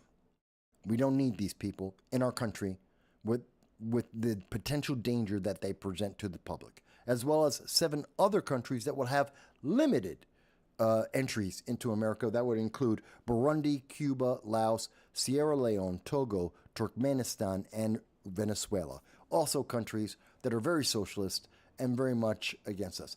And I know there's a lot of people go, but it's only white countries. There's no white countries. That's not a factor. Are there wars? Are there Muslim terrorist organizations there? That's what it's about. Okay, so I wanted to move on because Matthew J. asked us a question. I want to answer his question in reference to LA. Let's get to it. We've been talking about it's coming. Here it is. The LA riots. And there's been some breaking news. So while we were away on break, there was some additional news that came out. But what we know for sure and how this started is on Saturday, ICE, Immigration Services, went into LA, which is a sanctuary city in a sanctuary state. LA is a sanctuary city, California, a sanctuary state, which means they're violating the law, and that's a problem. And we know Gavin Newsom, Karen Bass, Gavin Newsom being the governor, Karen Bass being the mayor of LA, they protect illegal aliens. They hide illegal aliens from the government so that they can break the law and keep open borders and allow criminals to be in our country. That is a fact. That is what they do. That is their policy. That they will not help the federal government. They will help the criminal who happens to be an illegal alien. Even if that illegal alien has committed violent crimes in the United States on top of entering the United States, which is a crime. So they're more than happy to help criminals. This is what the Democratic Party is all about. Gavin Newsom is one of the leading voices in running for the 2028 presidential race. This is what top-tier Democratic politics looks like. He's willing to support criminals who commit violent crimes and are a burden on the American people, a burden on the infrastructure of a state, infrastructure of a city, that are harming American citizens actively every day. And they are willing to support that criminality rather than follow the law because feelings, because orange man bad. This is insanity. So this is why ICE did not tell Mayor Karen Bass or Governor Gavin Newsom, did not tell them they were going into LA to mass deport illegal aliens, because the mayor and the governor would have stopped them. They would have helped the illegal aliens to hide, to run away. They would have tried to help and create more of a crime. So ICE didn't tell them. They just went and got the illegal aliens, about 118 of them, and said, okay, we'll keep going. But one day, Saturday, 118 illegal aliens. The other illegal aliens and some American citizens saw that and they got upset because they don't want those illegal aliens to be kicked out of the country. I don't know why. Maybe some of them are their friends. Maybe they owe them money. I don't know. But they think they have a right to be in America. They don't. They have no right whatsoever. And as we can see, they're very proud about this. We've got a guy riding around with a Mexican flag in LA, America, saying, hey, Mexico power. And by the way, what do we see in the background? A car that was set on fire by the peaceful protesters, Democrats. This is ridiculous. This is utterly, absolutely ridiculous. There's a timeline of all of this. About 300 soldiers operating in LA as Marines prepare their orders. We are seeing this escalate over and over. Immigration enforcement blames LA police for a slow response to Friday's unrest. This has been going on all weekend. The police, under the direction of the mayor, have been slow walking. They have made it harder to enforce the law. The federal government, under the president, doesn't care about the mayor, doesn't care about local politics and who's going to win the next election. Democrats are absolutely obsessed with the next election. President Trump is not. The left is absolutely obsessed with being as progressive as they can be. And they don't believe in crimes depending on the color of your skin. This has been horrendous. I think Lily Tang Williams, not a lot of people pay attention. Lily is a great person. She is a legal migrant. She became a naturalized citizen. She is an American. She was born in China under Chairman Mao, under the Great Revolution, the Little Red Book. She lived there, and God knows, I've interviewed her twice. She is one of the most patriotic people I have ever seen, dedicated to America, one of the strongest supporters of the Second Amendment I have ever known. She's not a natural citizen. She's naturalized. She's dedicated to America, and I think she should be listened to. She embarrassed David Hogg, and now I think she's embarrassing the Democrats in California as well. Points out this wonderful thing. When, under the Biden-Harris administration, people who came from China, legal migrants, who saved American citizen lives, came to America for a better life, the Biden-Harris administration sent them back to China.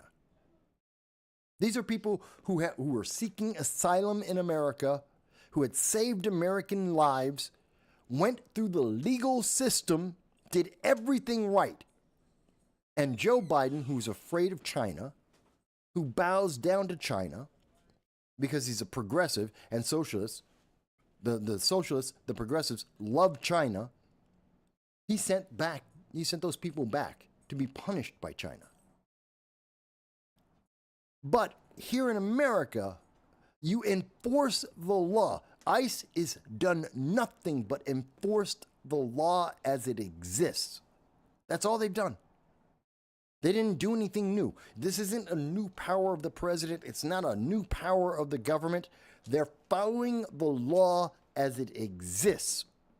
And because the feelings of some elitist progressives don't like that, they're now out on the streets, burning down their cities, destroying people's property. This is insane. This is insurrectionist, absolutely. This is treasonous, absolutely. It makes no sense. And we have a naturalized citizen who's pointing it out to us all. Hang on a sec. Yeah, I see you there. I know. Yeah. Yeah. So, this is something that I absolutely am aware of. That Lily's right. This is crazy. This whole situation makes no sense. And there's been more news. So, first there was the threat. So, the ICE agents go in. Mayor Karen Bass, Gavin Newsom are like, what? They're surprised. They give no support. They give no help. They're actually trying to help the illegal aliens stay in California to help destroy California, which is in debt already, to help destroy the infrastructure in California. They want to keep them. There's rioting from the left. These are progressives, who like to, accidentally commit acts of arson, destroy buildings and property and attack people. The gentle, kind souls of the progressive movement in California start attacking the ICE agents for enforcing the law as it exists. You could always get the Democrats. Hey, in 2009, Democrats could have written any law they wanted. They had a supermajority under Obama. They had the House, they had the Senate, they had Obama as president, they had control of the Supreme Court. They could have written any law they wanted, and they could have passed it. You want to pass the citizenship? They could have done it. They didn't, because they want the problem. Because they don't want a solution. They want the eternal problem.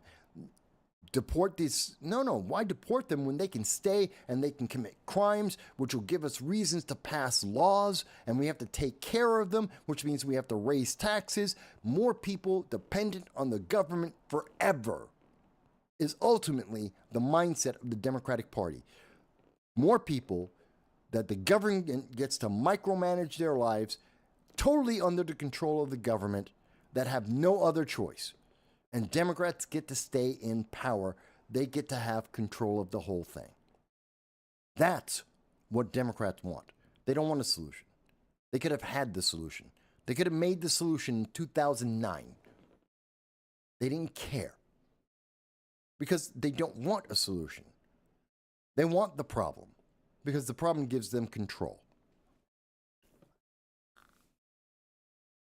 So to answer your question, Matthew, are they destabilizing America? Yes. Is this going to morph into more rioting? Yes. This is going to get worse. There's more breaking news. So Donald Trump said, if you don't get a hold of yourselves, if you don't fix this, I'm going to send in the National Guard. Now, Karen Bass, the mayor of LA, said, well, we've got this under control. There's 75,000 law enforcement agents in LA and the state. We can handle this. but you don't want to. Just like with the autonomous zones in 2020 and 2021, you don't want to have control of the situation. You don't want to stop the rioting. You're okay with the arson. That's the problem. Yes, there's more than enough officers to handle it, except you don't want to handle it. You want the problem. You agree with the criminals, the illegal aliens, the gangs. You agree with them, Mayor Karen Bass. So does Gavin Newsom, the governor. That's why Donald Trump sent in 2,000 National Guard troops. Because the progressives in California are on the same side as the criminals. They're supporting and helping the criminals to break the law. They're putting roadblocks in front of the government from executing the law as it is written. Because the progressives don't like it. Well, I don't care if they like it. I know you can hear it in the background. It's my dog. Hang on one second.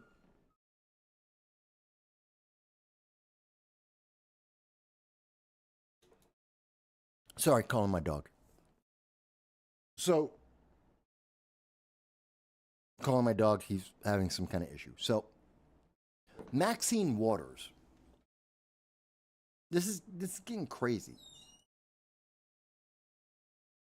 Hang on one second, folks. Hang on.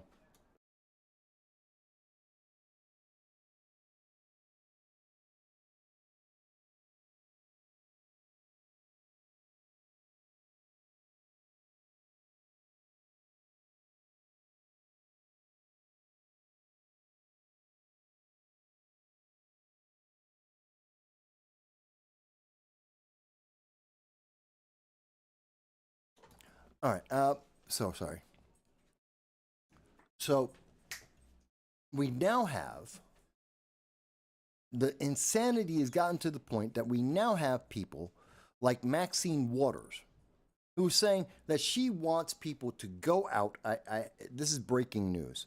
Where is it here? It's Maxine Waters is actually calling for there to be bigger protests. She wants more rioting. This is insanity. She wants more rioting. She wants more chaos. She wants more violence. She wants more problems. Where is it? I just saw it. Damn. This is coming from the LA Times. You can see it here. It came out about 18 minutes ago. Representative Waters defends the protest, wants crowds to grow and grow as the National Guard gathers in LA. She wants a bigger and bigger conflict. She wants more rioting. She wants more arson because she doesn't care. This isn't about the people. This isn't about making America safe. It's not about making it effective. It's not about building the infrastructure of California. This is purely orange man bad politics. That's it. She wants Trump to look bad. She wants to win the next election. She wants the progressives on her side. That's it. It's the same thing as when she went over to Minneapolis, a city that wanted more police. And the Democrats defunded the police and crime increased. And Maxine Waters went to the autonomous zone that had existed for more than a year, about 2 years, in Minneapolis. She went there and said the people in Minneapolis should protest, and an hour later, there were drive-by shootings 1 block from where Maxine Waters was talking.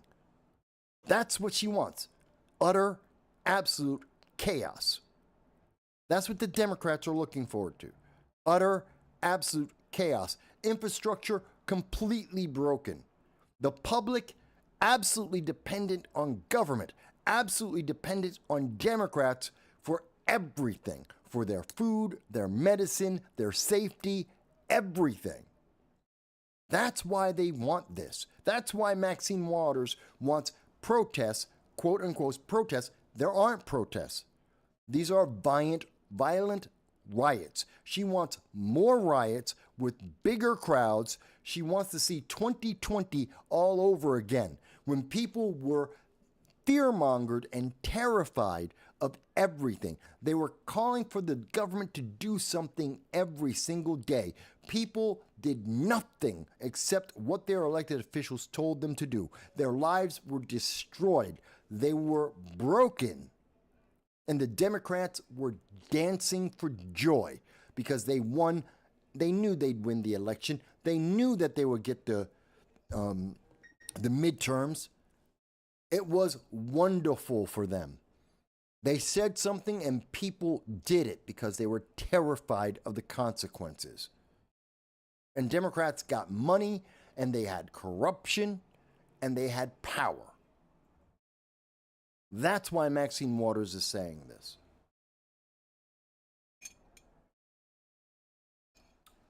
Hey, Charles.